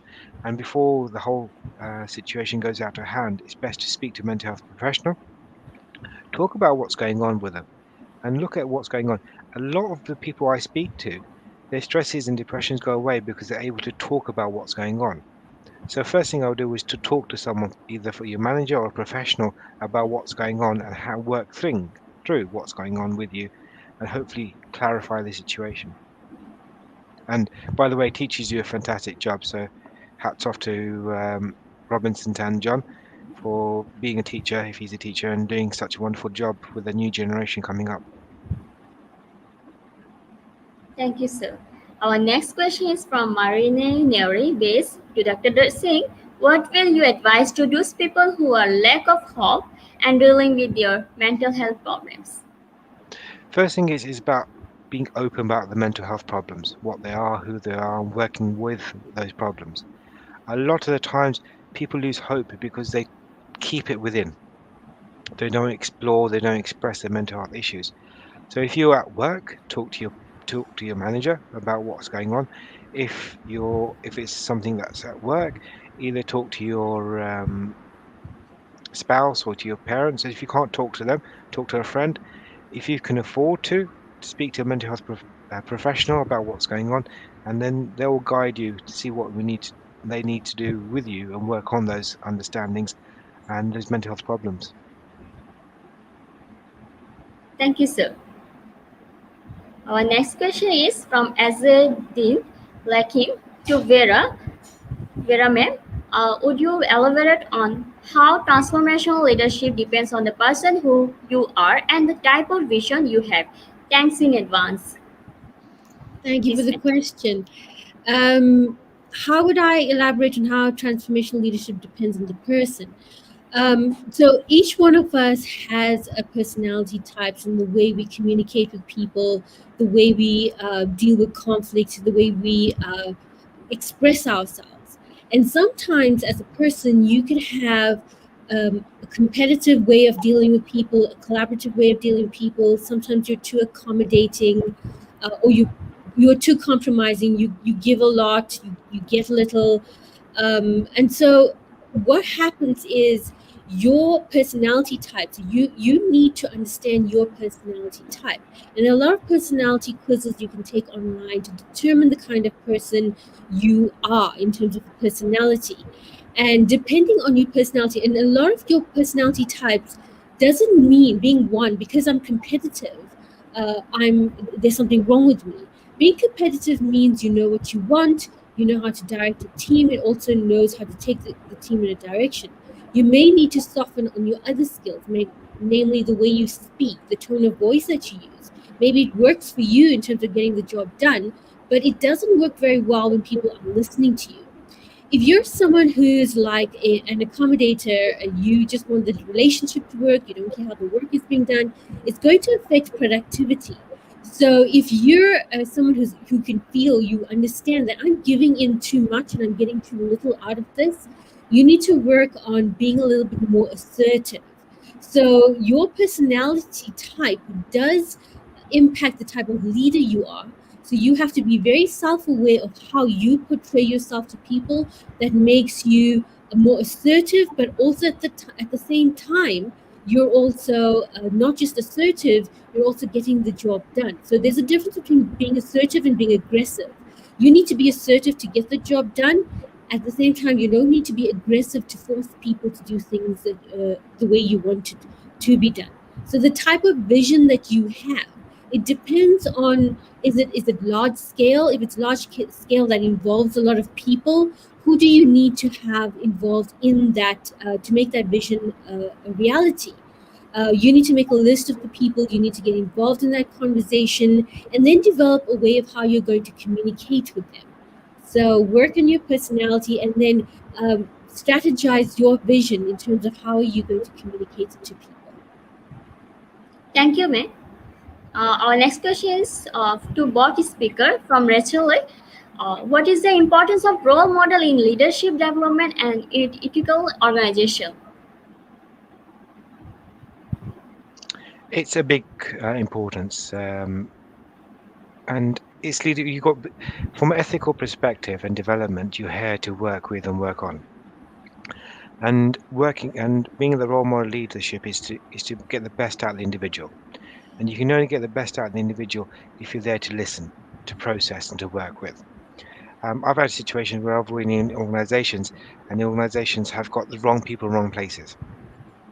You've got creative thinkers in the operations and the operations in the creative thinkers.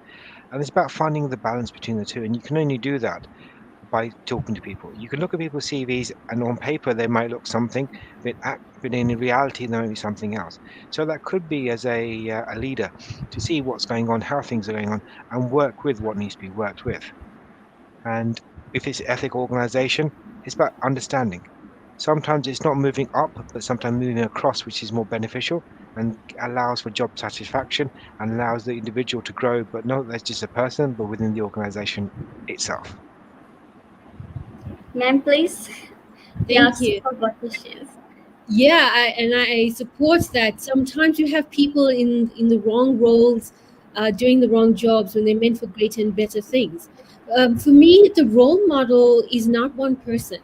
What you do is you look at people and you look at the impact they have on others. So if there's something positive about them that you like, you can exhibit that in your own character, in your own personality, because the way they make people feel is something that you can see. How did they make you feel when they did something or they said something or they acted in a certain way towards other people, or the way they made things happen. So you can become your own role model by bringing in all of these positive personality traits from other people and emulate that. And in terms of an ethical organization, I think that the values that the organization gives off and that they stick to it, so they practice what they preach, makes them ethical. The fact that they won't change the way they process their processes to make other people feel comfortable. They stick to their guns and they know that it's ethical. They know that it's a fair process. And you can see that it brings out an outcome that benefits a lot of people. You can look up to those values in that organization. Thank you, ma'am. And thank you, sir, both of you. Our next question is from Shirley to speaker one. How would you handle if traditional leader refuse to become transformational leaders? Yes, it depends on the society you're in. We have a lot of societies where patriarchy is it stands out, and it's the way people want to hold on to the old way of thinking, old way of doing things. And we're talking about a world where we're acknowledging everyone, we're acknowledging minorities, vulnerable people, we're giving people a voice. But some people just feel we'd rather see people than hear them. So where transformational leaders bring in the individual and the considerations, others need to be patient in terms of how they speak to traditional leaders. So when I say patience, not wait for your turn, is when you're speaking, get them to understand what you're feeling, what you're going through, express it. Let them know, this is what I'm going through. When you do this, this is how it makes me feel. When you don't include me, this is what happens is my ideas don't get heard. So you need to tell them your behavior has an impact on the outcome on my life. So you let people understand the consequences of leaving you out of the equation. Thank you so much. Just to add something to that last thing. Yes, sir. If you Yeah, just going to say, if you go and talk to a right-handed person, tell them to write left-handed, the first thing they say, they can't do it. There will be challenges, there will be resistance. But if you start by shaking their hand left-handed, ask them to eat using left-handed, over time the left-handed will become more dominant. With change, it's not instantly. And with transformation, you don't change the person straight away. It's a gradual stage of progression. So by the same token, what Advocate Risha said, if you change someone so fast, change is bad for some people. Gradually, you have to work with it and work with it slowly, but with a positive mindset. Thank you, sir. To, to Dr. Singh, what should we do to inspire our students to be transformational leader? Same, Maureen yeah. Marado. More than just gambling on there. It's a gradual process. It's you have to inspire them by showing them what things are. As I said, gave an analogy of if you're right-handed and telling someone to write left-handed, they're not going to do it straight away. You have to inspire them. You have to show them what's done and show them in a way that they respond. Every student learns differently. Every student inspires differently. You've got to find that right inspirational. And if you're giving a group of students an inspirational talk, it may not work. A lot of the work for transformational leaders is more to do with one-to-one and following an example. Thank you, sir. From Robinson Tanjon to Vera ma'am, do you have any activities to help reduce mental health problem? I think that this question was for you, Mr. Singh, in terms of the mental health problems. Because if somebody's asking me if I personally have activities to reduce my mental health problems, I'm going to say to help my mental health. I do a lot of self-reflection. I do a lot of journaling. My daily activities is about being aware of what just happened in the day, and was there anything I was uncomfortable about that brought about discomfort I need to be aware of. But I'm going to hand it over to you, Harpal, and maybe Thank there's you. something you can add into that. A lot of the time on this reducement, we focus too much on the negative. We focus on what's not going right with us. One thing I'll do activity-wise is focus on the positives, what we can do, what we have got, rather than what we haven't got. Um, it could be simple things like having a thank you diary of what you have done or what you've got. It could be depending on the mental health, because mental health is not a simple topic, it's quite advanced. So there's talking about things, accepting who and what things are, but working on those things, those achievements for a start. But as I said, mental health is um a spectrum of things are. So there isn't one activity or number of activities they can do. It's a combination of talking, action, and reaction. Thank you, sir. Uh, our next question is to Vera ma'am. Can you give us strategies on or insights for our teachers during this time of pandemic? Thank you and be blessed. Thank you. In terms of strategies or insights for teachers, firstly, I have high respect for teachers. You are raising our future leaders. So well done to you for taking on this admirable job and for giving us hope that you are here on this webinar to learn how to uplift children. The strategy of working with children is working with, again, patience and understanding and perspective. A lot of times, like I spoke about the authoritarian and the authoritative differences in leaders, a lot of times people think that the same thing of punishing children is giving them discipline. They are two very different concepts. Discipline is different to punishment. Punishment is where it has a negative connotation to it. Discipline, on the other hand, on the other hand, is you as a teacher treat children as disciples of learning. So you teach them how to manage conflict. You teach them how to communicate. You teach them how to communicate effectively by you being yourself someone who practices active listening. So your strategy when a child is talking to you is to listen to them, to hear exactly what they're saying and the emotion that comes out of what they're telling you. Sometimes they not be at the developmental level of being able to express themselves clearly. So you need to be able to be truly focused on what they're saying, how they're saying it, and not dismissing it. Now, if there's misbehavior from a child, there's an underlying concern that is not being addressed. So you do not punish the misbehavior, you understand what caused the misbehavior. So the strategy there is to chat to the child and get them to tell you what exactly caused this, not by telling them what they did was wrong.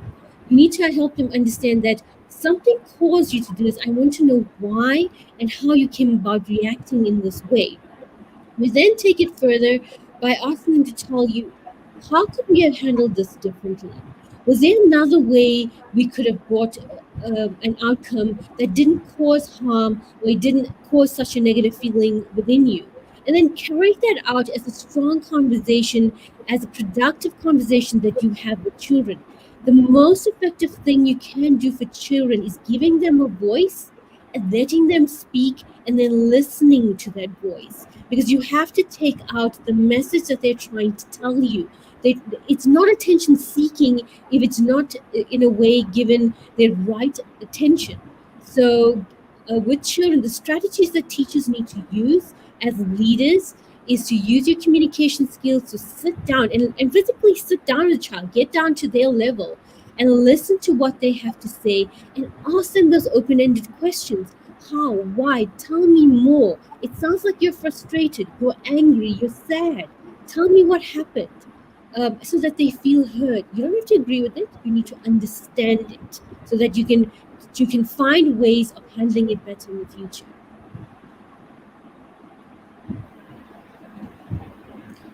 Thank you so much, ma'am.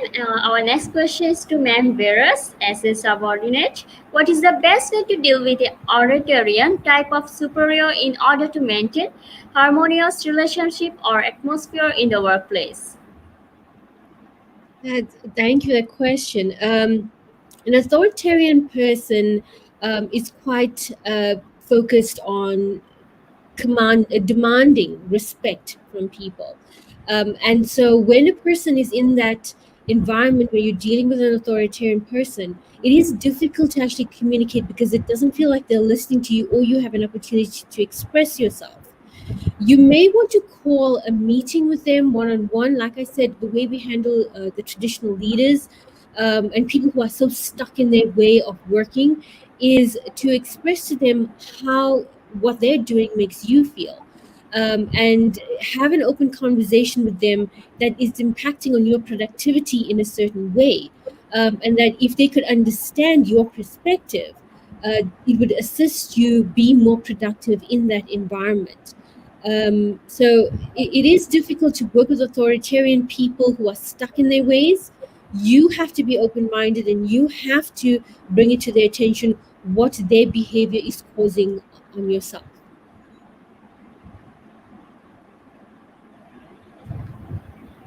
Thank you, ma'am. Powerful question and answer session indeed, well answered by our two speakers. Thank you so much to our guest speaker and pleasing viewers. Please note, we issue three types of certificates. Lifetime membership certificate, only one in every sessions. Quiz competition certificates, only 10 in every sessions. Free international webinar certificate for all active participants. After Q&A, we will share webinar certificates process step by step. Make sure you have an account on our website www.eduigp.com, which is mandatory.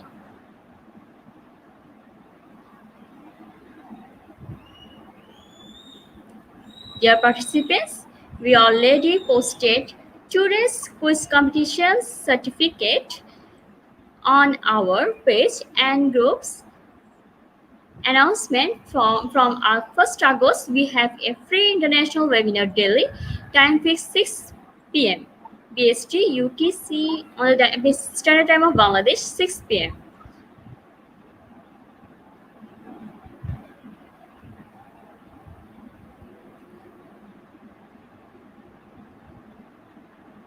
double bonus from September.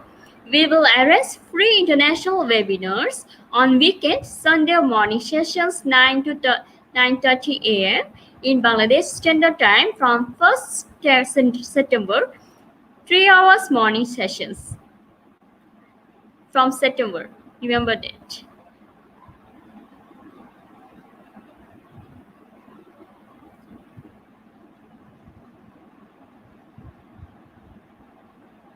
From September, our first step is certificate code must from July 12, 2021, which are available on video sessions certificate.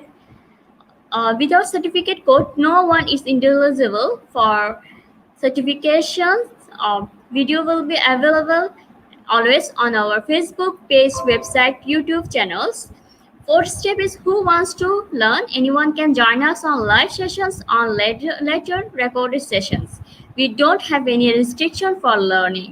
Our only focus, learn anything you want, but learning is must. The beautiful things about learning is nobody can take it away from you, is said by B.B. King.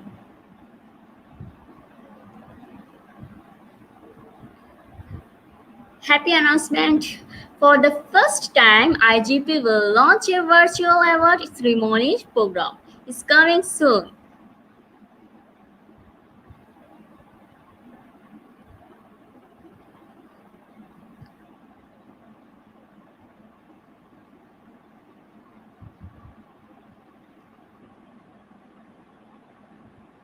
Dear participants, for our announcement is for the first time, IGP will launch a virtual award ceremony program. It will be coming soon. We are waiting for this, and we will publish our Android apps within few days. You can do everything from that app also.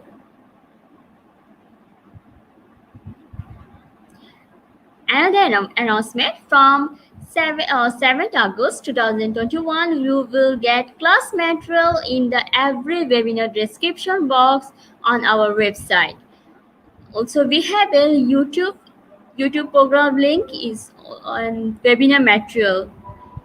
So on the screen you can see that how you can get.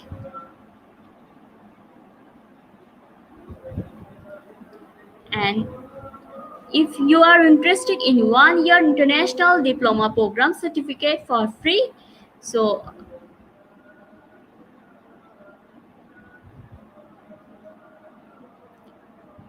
free international diploma, happy announcement for which is an offer from IGP on the occasion of the anniversary of IGP.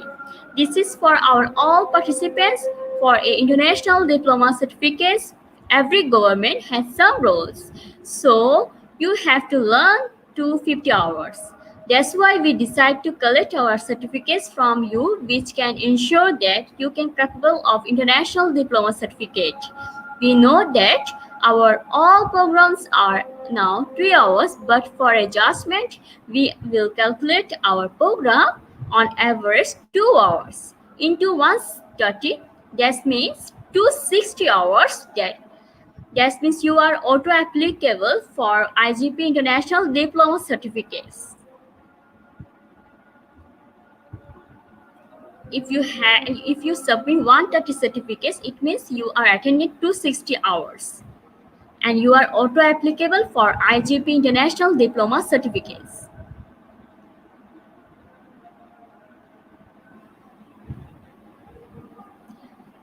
All certificates links are now available on our Facebook pin post or top post. You can easily get from the pin post or top post of our Facebook page.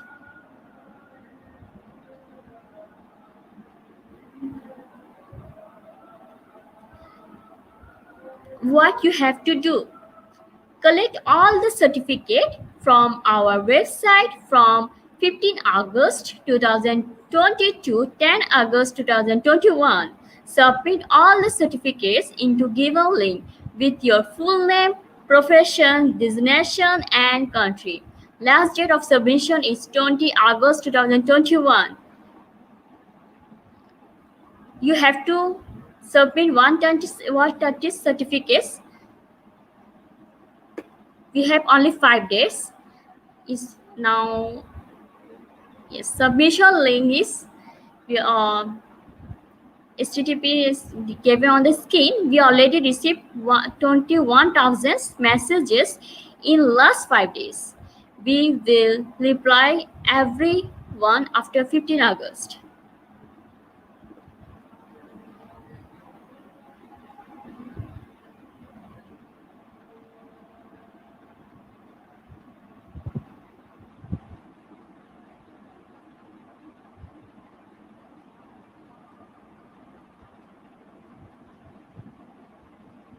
On the occasion of IGP anniversary, want something returned from you. Make promise yourself, never stop learning. Encourage others to learn. By the help of Almighty God, if you feel happy, please don't stop to yourself to help others.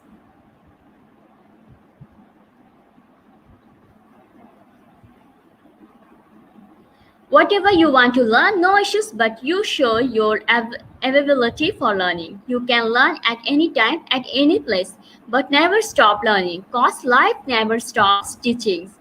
If you have the opportunity to encourage others to learn, do it. And make sure you make yourself proud. If you have enough fruit, enough money, enough freedom, enough time, that means you are lucky. Now, make a culture to do something for those who are needy. You don't need to do a daily basis. Don't need to do a lot. Just do something which you want, but do must.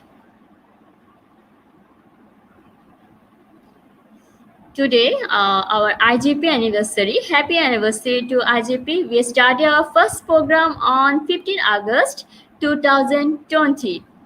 And also, it's National Marine Day for Bangladesh and Independence Day for India. To make this day remarkable, we need your support.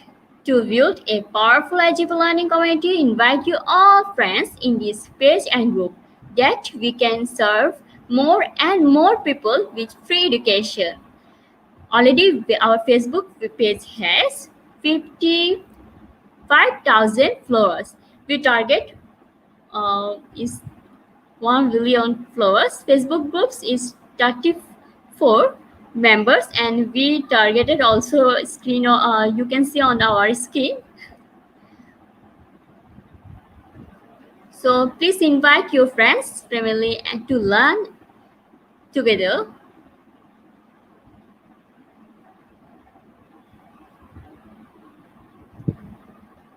Are you looking for an opportunity to work with IGP internationally?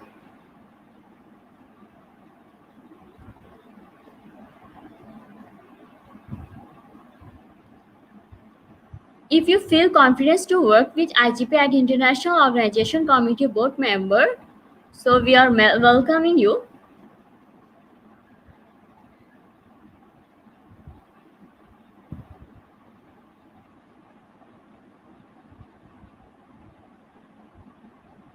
It is coming soon. If you want to support us,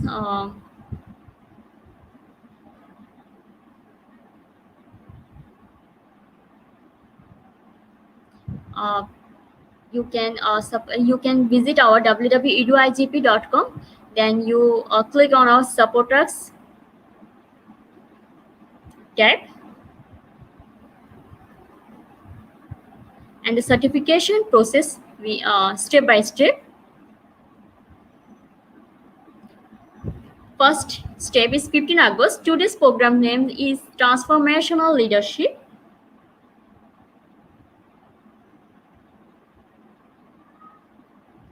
Today our program name is Transformational Leadership. And our date is 15 August.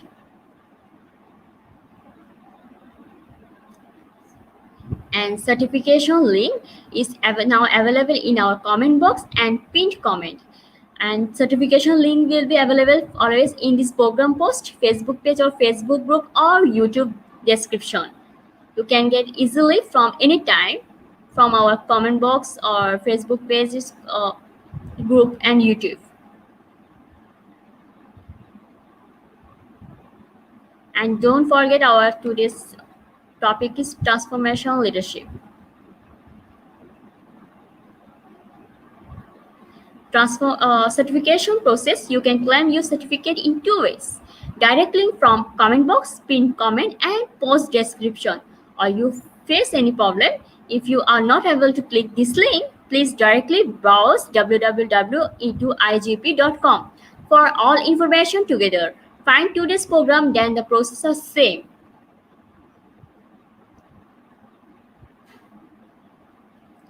And our data step is browse www.igp or given link you will redirect in this page of our website. And obviously you have to be enroll. You have to enroll with your email, and also you can get this in YouTube.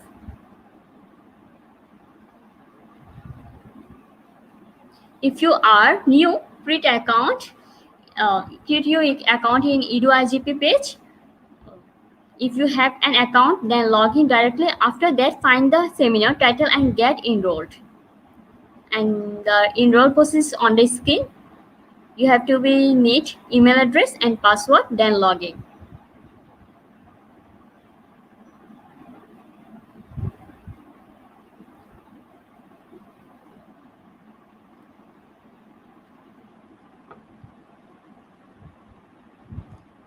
And fourth step is instruction certificate code required. And today our code is IGP 1020. Today's program name is Transformational Leadership. Without code, no one is eligible for certificate. Our code is IGP 1020.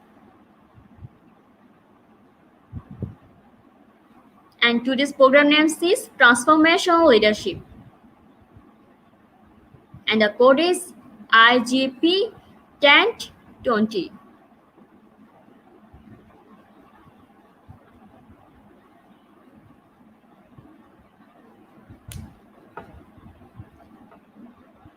Obviously, certificate code is required. Without code, no one is eligible for certificates.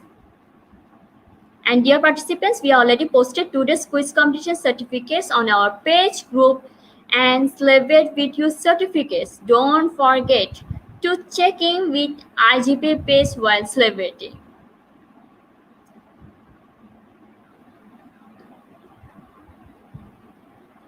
And you can get from our certificate from our www.igp page from website, and also pin comment in this program. And today's our program name is Transformational Leadership, and code is IGP 1020.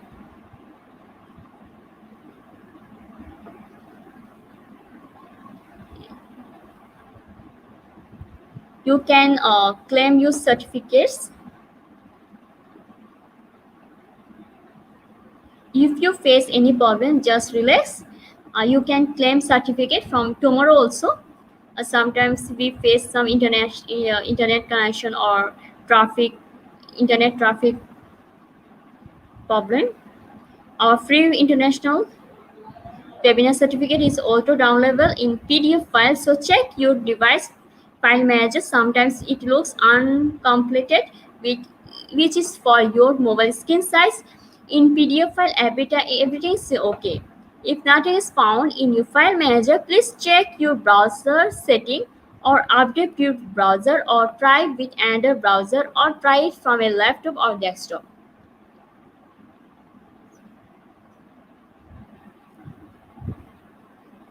In our certification,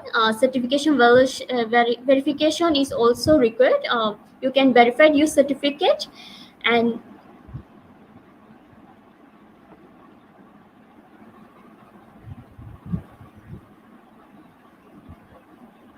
after all the process, your certificate is ready. If you need to be verified, you can the verification code site is under the certificate.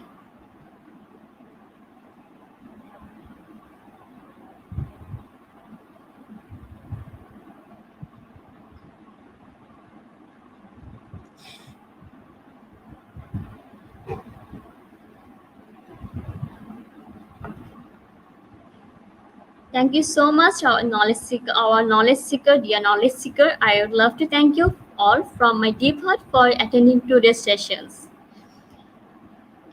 You can join our all live program from Facebook page, Facebook group, YouTube channel, website. If you anyone miss our any program due to the some unavoidable issues, still you can attend previous webinar with verified certificate.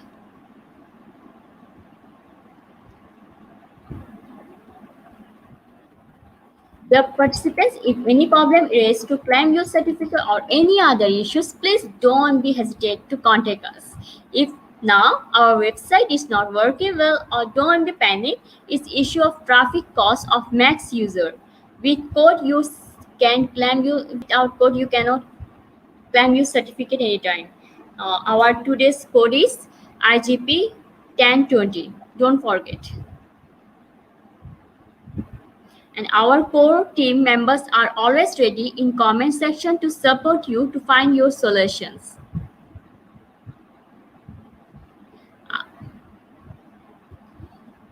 Once again, our core team members are always ready to comment section to support you to find solutions. Team customer service representative, FB page, Janet S. Cablow, Jersey, you can then YouTube channel, Kelvin, Joel, FB page, Jonas, Warren. They are always ready for support you.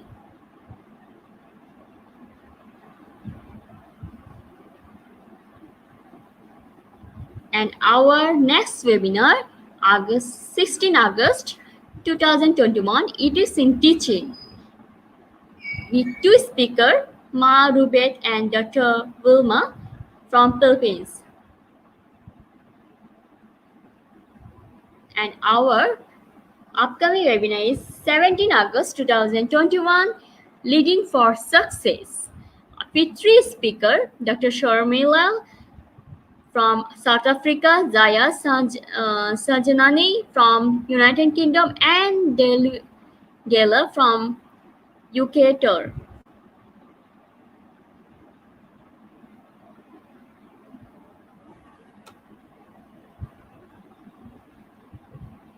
And our upcoming webinar, 18 August 2021, Facts and Figures of Mathematical Techniques, with two speakers, Dr. Vijay Kumar from Oman and Dr. Manish Krishna from India.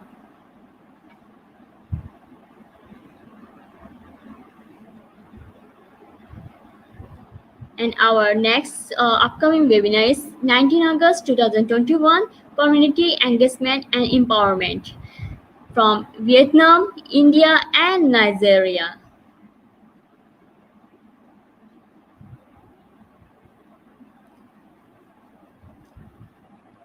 And next upcoming webinar, 20 August 2021, Concept and Components of Quantitative Research. And the speaker are from Philippines.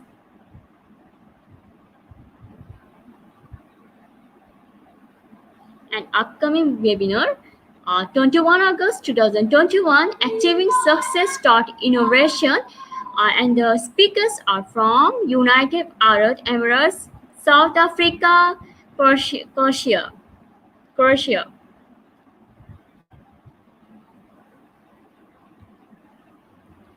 Our next upcoming webinar is 22 August, Communications and Leadership in the Workplace, with two speakers from Philippines.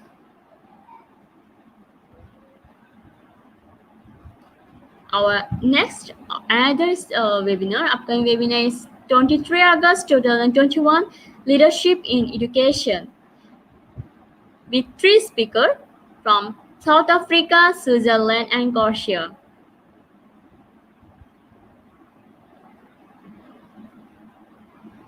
Our upcoming webinar, 24 August 2021, Intervention Strategies for Distance Learning, with three speakers from Philippines.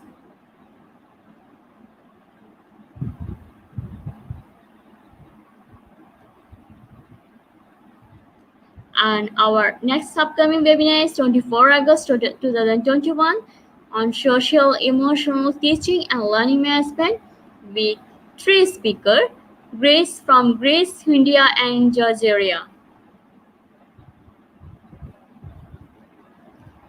Our next upcoming webinar, 26 August 2021, Self-Employment for Young Professionals, with two speakers from Philippines.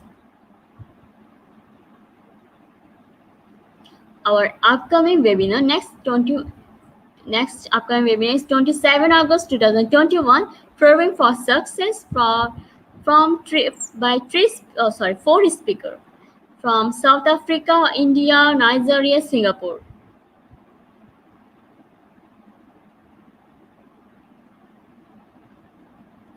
And next upcoming webinar 2021 28 August, Significant and Dynamic Trends in Education with two speakers from Thailand.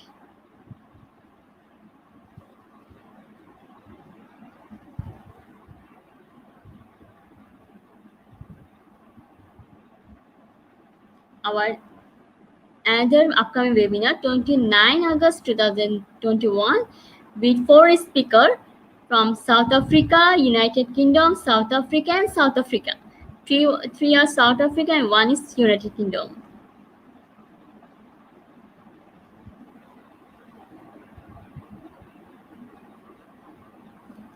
And 30 August 2021, our next upcoming webinar is Meeting the Challenges of the New Normal in School Education. I'm two speakers from Philippines.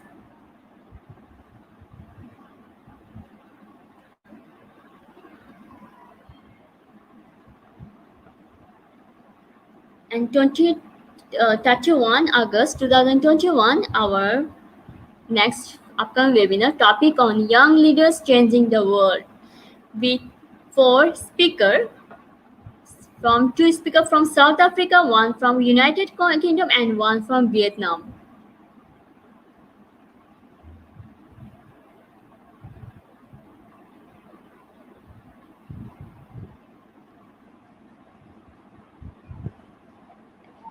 First September 2021, another webinar, Redefining Education, with two speakers from India.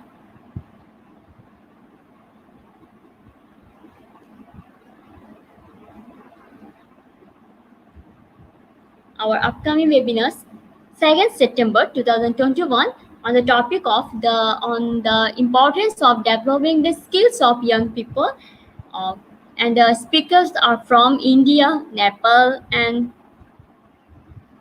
Lesotho.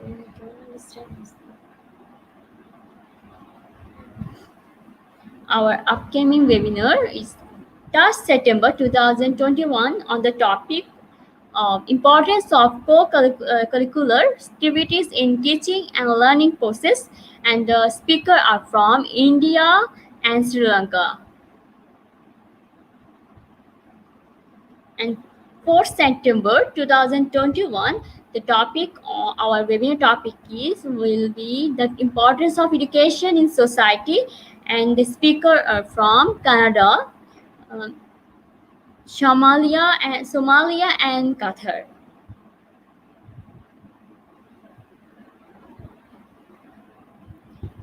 5th September 2021, our next upcoming webinar, topic on educators' time and performance management, with two speakers from Oman and India.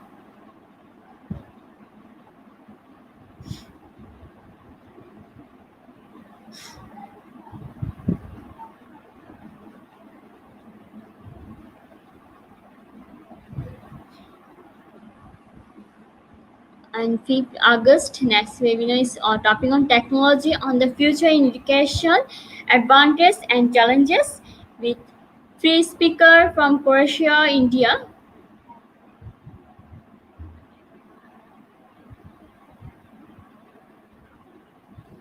Our 6th September 2021, the webinar topic is social empowerment, thought education and entrepreneurship, with three speakers from United States, India, and Nepal.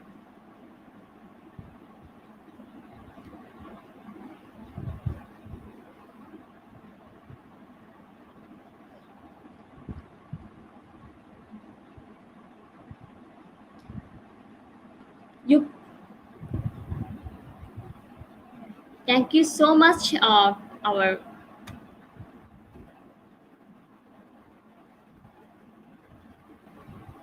Thank you so much, dear audience. I am confident and positive that you might have gained, pick up, and learn something new today, which you will be sure in your life and your career growth.